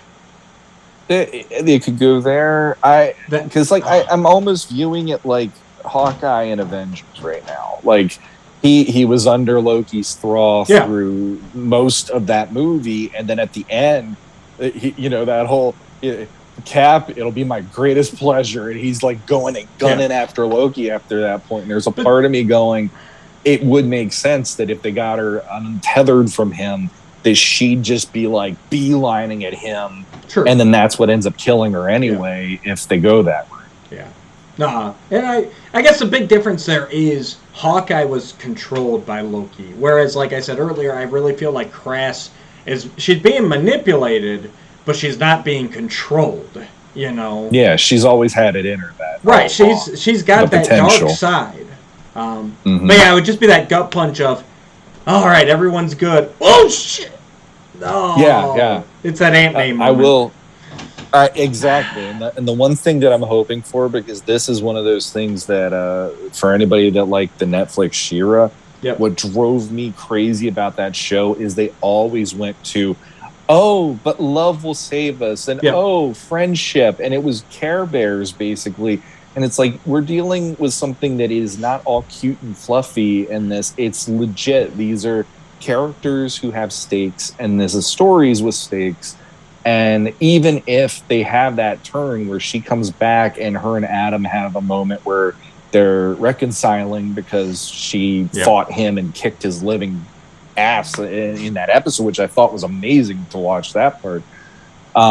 It would be nice that they go somewhere where it's not just love will save the day every time, because that failed for me watching that show more than a couple times. So agreed. I don't think this is the show that will do that. They have not done that yet, and I don't see that happening. But I want to put it recorded out there. I don't want to see it either. So please don't do that to us in the third season. Absolutely. You made me think of one more question. All right, one sentence answer. Because we're already running quite a bit. But yeah, I did hear this on another show, and you remind me of it when you said wakes up in his bed. Would you want to see a multiversal crossover where you get either Filmation He-Man or 2000 X-Man, one of our quote-unquote iterations of Masters cross over into the CGI world? You know, a Turtles Forever type crossover. I would never say no to something like that if it was a possibility. Okay. I say no. I don't think it's needed here, and I'm having a hard time wrapping my mind around like for me it's what could come from it. Like what, and I feel like this is a strong enough series that it doesn't need it. And I'm kind of sick of the multiversal stuff at this point. After Masters of the Multiverse and everything else, I think it's enough that I know the multiple universes exist. Our version of He-Man's fine. It's not something I need. And I don't think the show needs it. I think it's strong enough on its own. I wouldn't want it on this show. I would want it if they did like here's a 2-hour version of that. But I will also say, please don't write it the same way, because we both many times have expressed the ending of that thing was completely horrible for the fact that it literally felt like he didn't have any plan leading up to that ending. And once you get to that ending, it was such a what the hell is happening? Yeah. And it like hopefully it's written in a way where you could see them gathering the forces leading up to the ending, because that was just, I hate that ending so much for that series. Tim Seeley's a great writer. It's no knock against him. Just that story did not land with me. No. All right. You want to talk some toys? Let's talk some toys. We're doing quick reveals too. We got toys. What we picked up. If you want to, I can switch back. Well, I'll do it real quick because I know, like you said, we're running late. But forget the toys. We're back to the main screen. Here, I got in this guy, Gonks. Oh, nice. He's one of my absolute favorites. Now that I have him in hand, he's absolutely a favorite. And ironically, thank you, David Clark, eBay seller. I didn't realize it was David Clark I was buying from. So thank you, David Clark, adultcollector.org. He was selling some Mythic Legions. And then the other night, I picked up... Bam! Oh, yes. Fisto. That Masterverse. Yep, Masterverse Fisto. Masterverse Fisto. And this bad boy as well. If I can get him out of the bag. Yep, and Scarecrow. Glow. Nice. So these were, I went and bought them. I actually found them, and I'm like, I'm bringing these home. That hasn't happened to me in quite a while, and I am not upset at all that these are now going to be on the shelf, even though I don't have a Masterverse area yet, so I got to figure that out. But I tell you what, though, I think they stock nicely next to classics. They do. I've seen photos. Yeah, but I'm weird about how I'm figuring it all out with my thing. But if you look closely, obviously you can pick them out. But just looking at a display with them in there, they are the right scale, even if the anatomy doesn't match exactly. All right, so let's take a look at these toys. So, as we all know, last week, Monday, they started off with this coming to your collection photo with 5 random figures that were revealed throughout the week. If we hadn't gotten to cut short on our last episode, we would have actually talked about Wednesday's reveals. They came out while we were recording. We were planning on having them at the end, and then we never got there. So, new Origins figures and vehicles. And we got a few days to go here, so we're just going to run through the main picture. I'm not going to do close-ups. Those are out there. Search for Masters of the Universe, their official page on Facebook and Instagram. Really easy to find. But yes, last Wednesday they revealed new Origins figures and vehicle. So the vehicle is the Roton for Origins, shown here in its classic form, but it also comes with the canopy and the alternate red faceplate, which are both nods to the monogram model kits version back in the 80s. And then for figures for Origins, they released from the Evil Horde, Mantena, Leech, and then our proper colored Grizzlor. For the Heroic Warriors in Origins, they revealed Snout Spout with 2 heads, one inspired by the Filmation cartoon, and the other definitely the vintage toy look. And then to top it all off, we have the 2000X version of the Lord of Destruction himself, Skeletor, to fight against your He-Man that was revealed. I'm going to call out Mantena first. He is... the good about him, they did the 4 legs. Like the vintage figure was always supposed to have, they cheaped out on. He still has the eye-popping feature, but it all seems to be located in his head now. The beauty of that is he doesn't have the knob on the back controlling it, sliding up through the body. So that way you still have head articulation, which the vintage never had. Great upgrade. The only thing I'm baffled on is why he is black instead of blue. Yeah. Well, that is a case in point. Again, always going to the classic. Classics did it pretty well, but they had the faces popping off to make that happen. They didn't do the action feature. It is cool that they got it to work this time around, and you can move his head around, like you were saying. The blue did throw me, but I will say one of the things I loved about Classics was that his legs were all independent, and I love that they translated that here as well. Absolutely. Leech, he's a good one. He looks just like the vintage Leech. He will suction. Those suction cups will function properly. Watch out windows. Yeah, he's got 2 heads. One that's the suction cup, and then the other one looks much like the Classics design with that open jaw. If I do end up picking him up, it would definitely be displayed with the jaw, not the cup. Same here. Yep. And then Grizzlor, he looks like the PowerCon exclusive, except in the main toy release colors, still with the fur. The Snout Spout was a surprise. I'm glad to see my boy. The bigger surprise was the fact that they have the that is the Filmation head. There's no ifs, ands, or buts about it. It's got the white eyes, the more segmented nose instead of a tube. And this kind of leads me to some speculation. We saw, Blue Hordak was revealed already. We got the Masterverse Catra that is pure Filmation. Now we've got a Snout Spout Filmation head. So we never know for sure what's going on behind the scenes with Mattel and NBC Universal. But obviously they are on very good terms right now. Obviously, the deal is still intact, or a new deal has been reached. There's something going on behind the scenes to where we go from wave 2 of Origins, releasing an incredibly toy-accurate Shira to completely Filmation Catra and Filmation-headed Snout Spout. Like, obviously, something has improved there, which is great for the brand as a whole. If those two can get along, we can have some great stuff. But yeah, he looks great. The toy head will have the water feature via a hose to the head, and the Filmation head has articulation in the trunk. I will definitely be picking him up because he's my boy. Mm-hmm. I figured you would.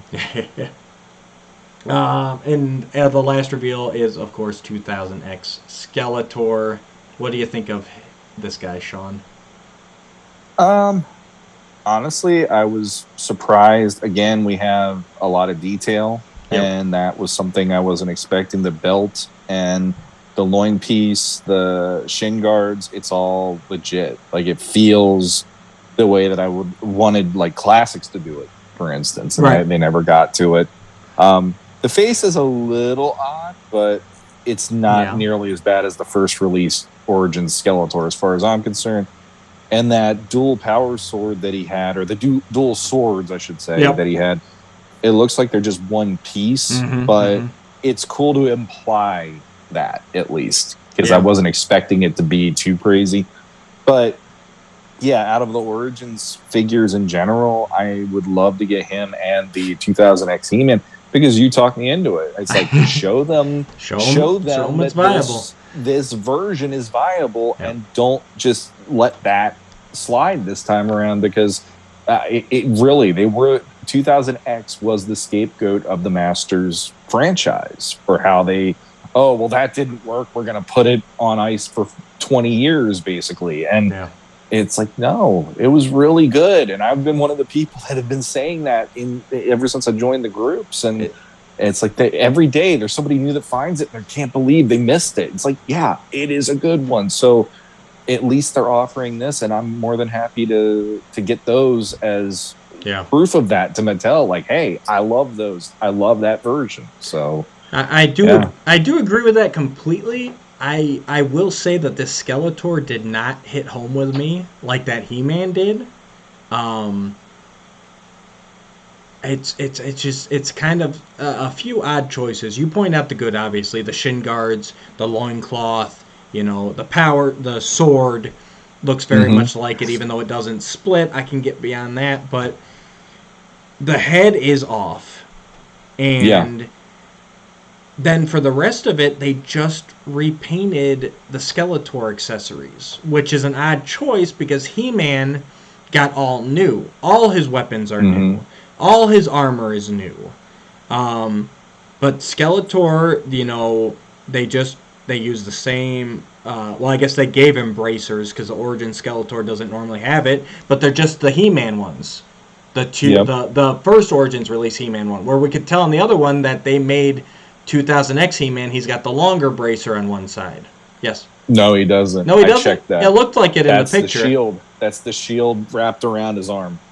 Oh, so they didn't do... Because the 2000X shield should have the handle, not a wrap. Yes. Okay. Yes, so they kept that, but they did not do anything to the bracers on that. Because I did look at it after we talked about it. Gotcha. And I'm like, oh, okay, so... But then the chest armor is completely the Origins one. Yes. But like I said, the head sculpt is really what's bothering me. And then the Havoc Staff. 2000X Skeletor had a very distinct Havoc Staff. So how can you give He-Man his specific sword, shield, and axe, but then Skeletor only gets a sword and a regular Havoc Staff? Like, it's just kind of that discrepancy there.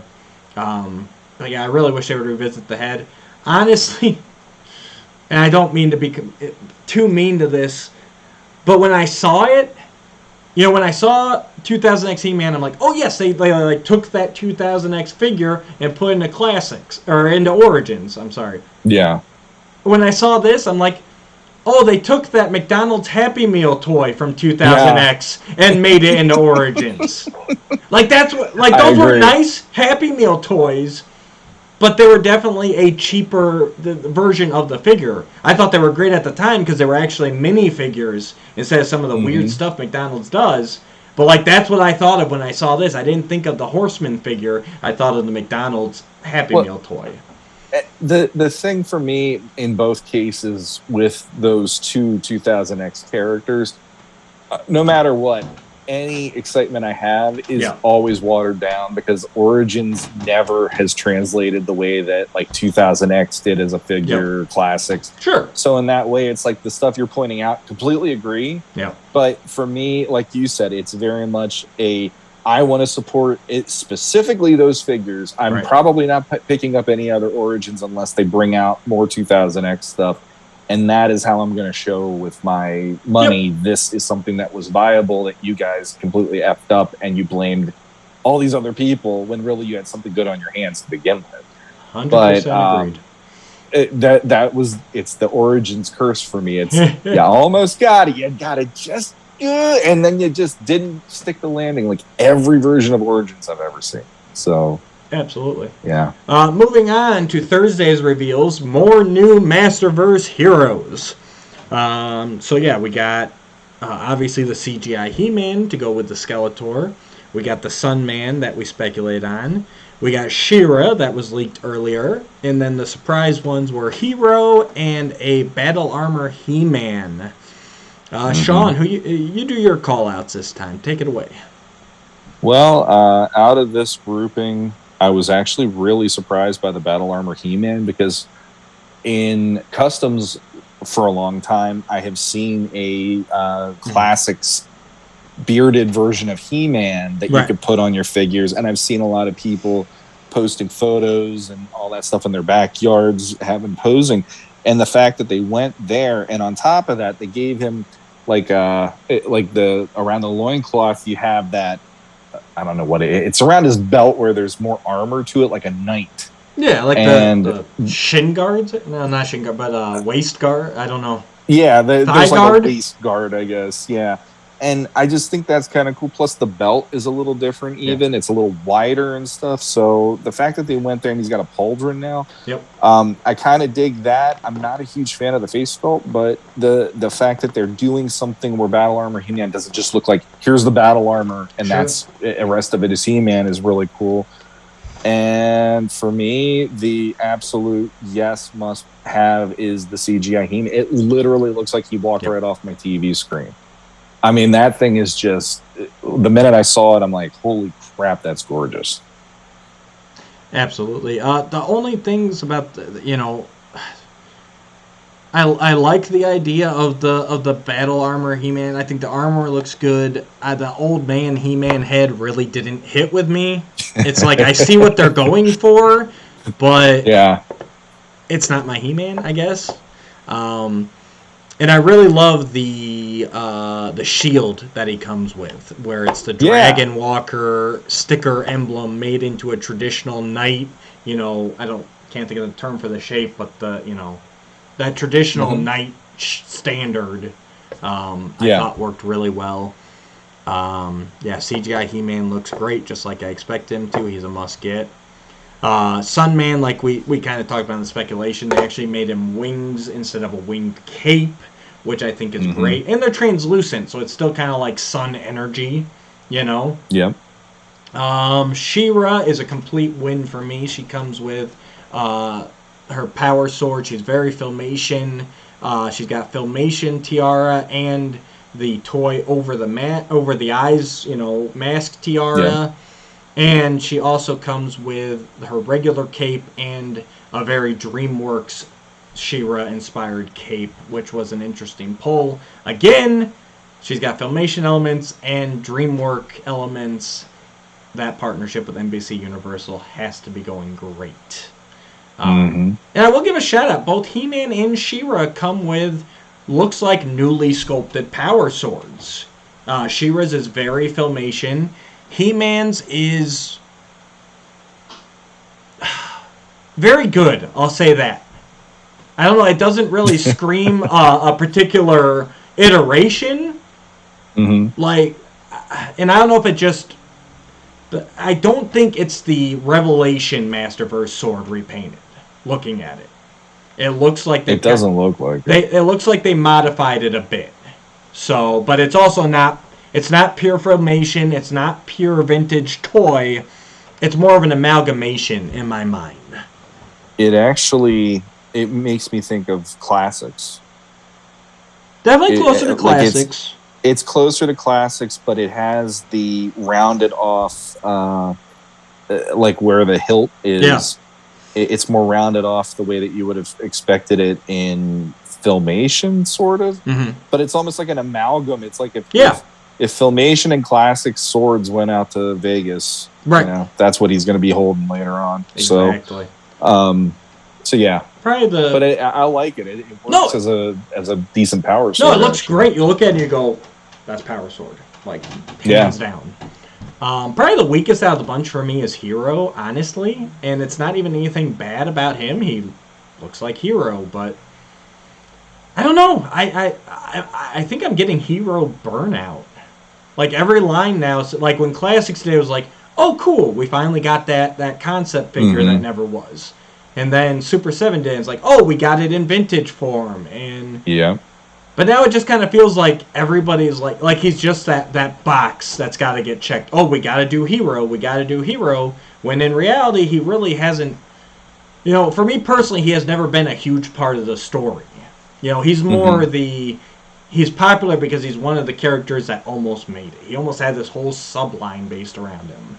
Like, he's big to the history, the behind-the-scenes history of the brand, but as far as relevancy to the brand, in my opinion, he's not that big. And, like, how many Hero figures do you need, I guess, is what I thought. The other thing, too, is that one, when I look at it, it just looks underwhelming compared to the others. He looks skinny. It's the face. He looks very effeminate in the face. Yeah, there's just something about it where it doesn't pop. Even like, I'm not a big Sunman guy, but even Sunman has a certain presence when you see him in that grouping. And Hero just kind of looks like, I was picked on the kickball team this time. You know, he's that kid. Exactly. So this takes us up to Friday, the final reveal. I honestly was thinking playset. I thought we were going to see Snake Mountain for Origins revealed. Shawn, did you have any thoughts going into Friday last week? You know, the final day of reveals. After all this goodness that we'd gotten all week long, all these unexpected polls, these great-looking figures. Everybody, and I even bought into it. I was like, they're going to be revealing like Origins Snake Mountain. Yeah, they got to go big. Or or maybe they were going to do, which this would have blown my mind. Maybe like a Masterverse Grayskull. Yeah, and it would be like, let's pull out $500 the Classics Grayskull with less stuff in it, maybe, and scale it down $150, you know, or whatever. And instead, we didn't get that at all. We got 40th Anniversary Edition He-Man.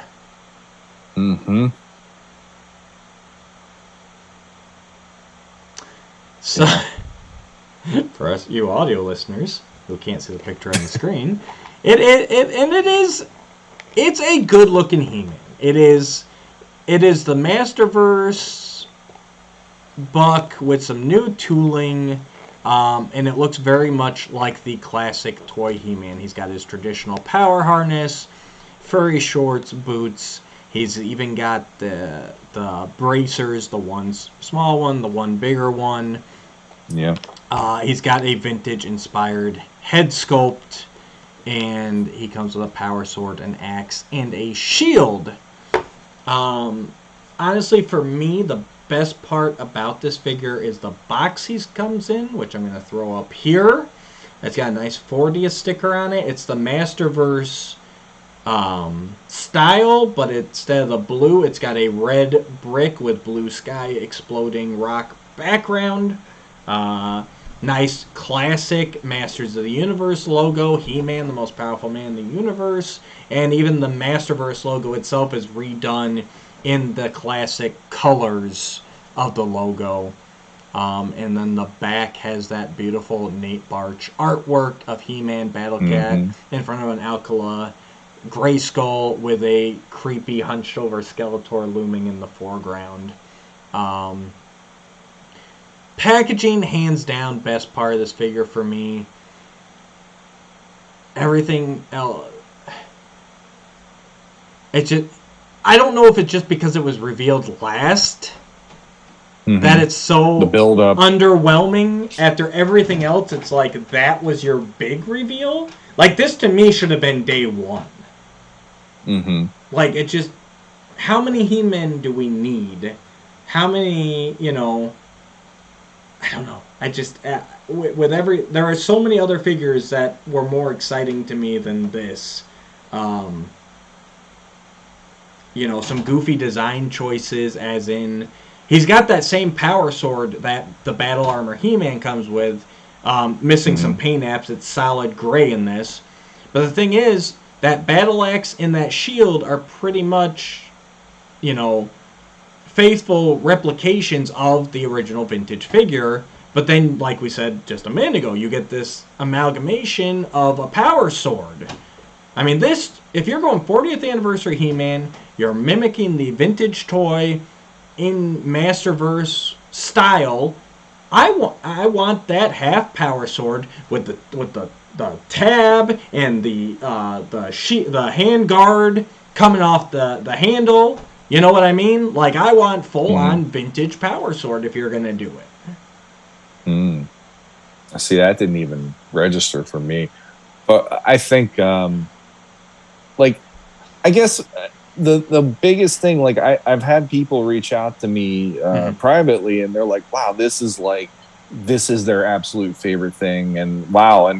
And for me, I'm like, I'm happy for them, but I guess what it is it's a really weird choice on the 40th to be using the newest versions of the stuff that they're doing, when that isn't what most people in their heads think of if they think He-Man. Right. So, like, if it was, and I'm not saying my version's better or anything else, but I'm just, like, I was spitballing with somebody just the other day, and I was like, well, they had, years ago, before Toys R Us closed, they had a Leonardo Through the Years pack. Yeah.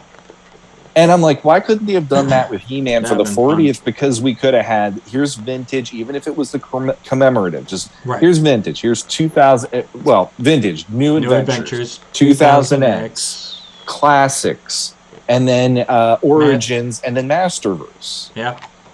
And just have a set where it's like, here's this set to commemorate the 40 years and all the iterations that they've given us up to this point. Yeah. And even if they wanted to throw in a variant or something, like, Battle Armor He-Man, Snake Armor He-Man for 2000X, because that was a legit, that's 2000X or whatever. And it's like, for me, it's the weirdest thing to go, we're putting out the newest version of this to commemorate what you remember as a kid. And for some reason, my mind just did not connect that for some reason. It's like Origins made more sense to me if they would have done what they did for San Diego Comic-Con or whatever. When was it when they did the Adam He-Man 2-pack? Was that for San Diego Comic-Con? If they would have done that, that would have made a hell of a lot more sense for the 40th, because that went back to the origins of it, at least, and it went back to the old school feeling. Sure. Compared to this, which, to me, like you said, the best part of it for me is the Nate Barch art, because the Nate Barch feeling of that artwork makes you go, that brings back thoughts of shoot, now I can't remember the names. Alcala or Norm? Alcala, Norm, William George, and all of it basically, because that Nate Barch is somebody that to me is the torchbearer for those creators. And he would want to do that for them because he's very cognizant of what made him love the line. And I love that. Yep, but for sure. But otherwise, it really is, I don't know why my mind is not wrapping around it, but the vintage head on the Masterverse body, actually, it's that whole thing again of that head only works when you have the 5.5 figure for me anymore. So it's like I'm thrilled for the people that love it. I do think it's not a bad idea, and I like that they're commemorating the 40th, but I felt like they're pushing their new stuff too much when the old stuff should have been referenced somehow. Now I'll be curious how this is released too, because I could see this being like a retailer exclusive rather than a mass release. You know, they've been doing a lot with Big Bad Toy Store and everything. And honestly, this is one, if I do get it, it's one of the few toys I would probably just leave just like it is. I would just display him in the box, you know, beautiful artwork, you know, like this. It is what it is, you know. And honestly, processing it in my mind, I think a lot of it for me is that this was the final reveal. I just don't think it packs the punch that they thought it did. I would have liked this to kick off the week. Like, you drop that shadowed picture and you show this. Like, hey, we got a whole week of reveals coming up. Here's some teasers, and look what we're doing for the 40th anniversary. And I've probably been like, yeah, that's really cool. But the fact that we saw all this other unique stuff, and then it's like, oh, they're just making the vintage toy into Masterverse, kind of. Like, that was kind of that wah-wah for me. But don't take our words for it. Oh, wait, hang on. Last thing I need to do. Sean's going to think I'm being a complete jerk here, but we are at the end of our week of reveals. Going back to that original coming to your collection picture, we've got Jitsu, we've got that Tila from the Zor 2-pack, we got 2000X He-Man, we've got Sunman, and we've got a disagreement between me and Sean because of as of our last recording, that shadowed character all to the left, Sean still felt that it was an unreleased character. Or an unrevealed character. Okay, Sean. And I don't. Who is it? It's not Skeletor. I still say it's that CGI Skeletor. It is not. It is not. But I can't tell you who it is. The only other character that I can see, and it doesn't match up completely. It would probably be the Beastman for that Masterverse, the new Eternia Beastman, because which was the other thing I threw out on the day. Then they flipped them then to be on that side because he's in it's a mirror image of that from the image here that I'm looking at, the reveal. Well, now remember though, and that hand makes more sense too, because that was what I kept on arguing. Right. None of these other reveals have been in the same pose.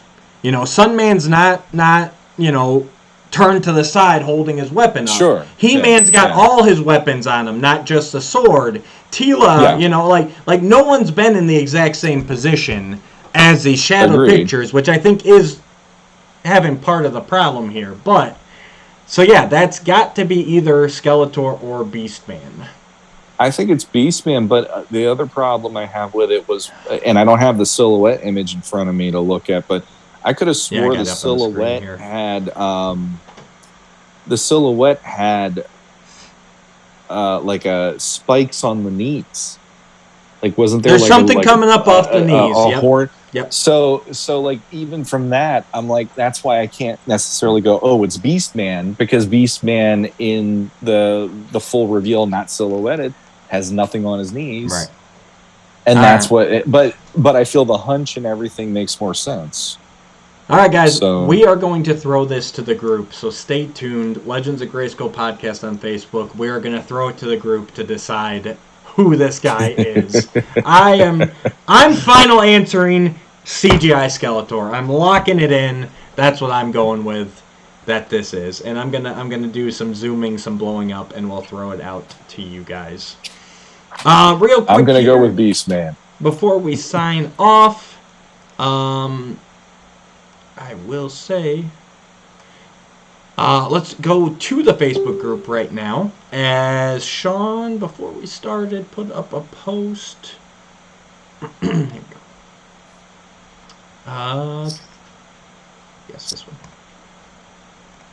Let me refresh the page right quick just to make sure I've got everybody's, and we'll read through these right quick. Sean posted this morning all the pictures there. like somebody's typing as well right now. But by the time we get to that one, that might be me because it might be you too, though. Yeah. Yeah. So we'll see if that pops up. But yeah, he posted pictures of all the reveals, asked people what they thought. Ahmed Mack says definitely He-Man and the more Filmation style characters, but the CGI too also look fantastic. Agreed. Scott Baker, he says out of the Origins, Mantena, Leech, Randor, and Rotan, and out of the Masterverse, 40th He-Man, Hordak, and Shira. Sorry, Scott, we disagreed on the He-Man. But I agree with you on the other points. All great picks. Roy Cloty? I'm going with Cloty. Roy Cloty. Most of them. The 40th Anniversary He-Man, the Netflix CGI series figures, and the new Eternia Beastman. So, yeah, some good answers there, guys. Definitely lining up with us. I gotta say, I'm loving how much the CGI series is getting love. Yeah. But those figures work beautifully in that line. And I was hoping they would, and when they revealed Skeletor, oh man, did I get excited. So, absolutely. Nope, I'm looking forward to it. There's lots of good stuff coming. Yeah. It's a good time to be a Masters fan. Mm-hmm. All right, Shawn. And it's also breaking the bank time to be a Masters fan. True. Don't start adding it up, especially with the price increases. Yeah, don't. Real quick, we did get a new review on Apple Podcast. So we got 5 stars. Motu Fan 2814 found this gem of a podcast and enjoy listening each week to the guys discussing all things Masters. They really show their passion and insight to the property. Any fan of Motu needs to check this out. Awesome. Thank you, Motu Fan 2814. Thank you, Motu Fan 386753009. 309. Was that the right number? For a good time call. No, seriously, Motu Fan, thank you very much. We really appreciate the like. Shawn, tell them what they can do if they're liking the podcast. If you like the podcast, like, share, subscribe on YouTube, ring that bell so that you will get updated on any further lives, which we've been doing a lot more lately, as well as episodes when we put up new episodes, which is pretty fairly regularly lately because there's a lot of news coming out. If you want to reach us otherwise, feel free on Gmail, logpod85.com at gmail.com. Sorry. Simba's Guard does it. You can too. Also, join our Facebook group, Legends of Grayskull Podcast, where we talk shop and we love to talk to the fans when they want to talk to us. And we will post news and things as we get it. And also, we're on Instagram, so check that out as well. And until next time. Until next time, guys, it's CGI Skeletor. Oh, come on.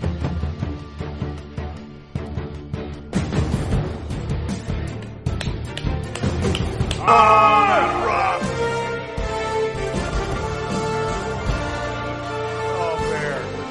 Oh, bear.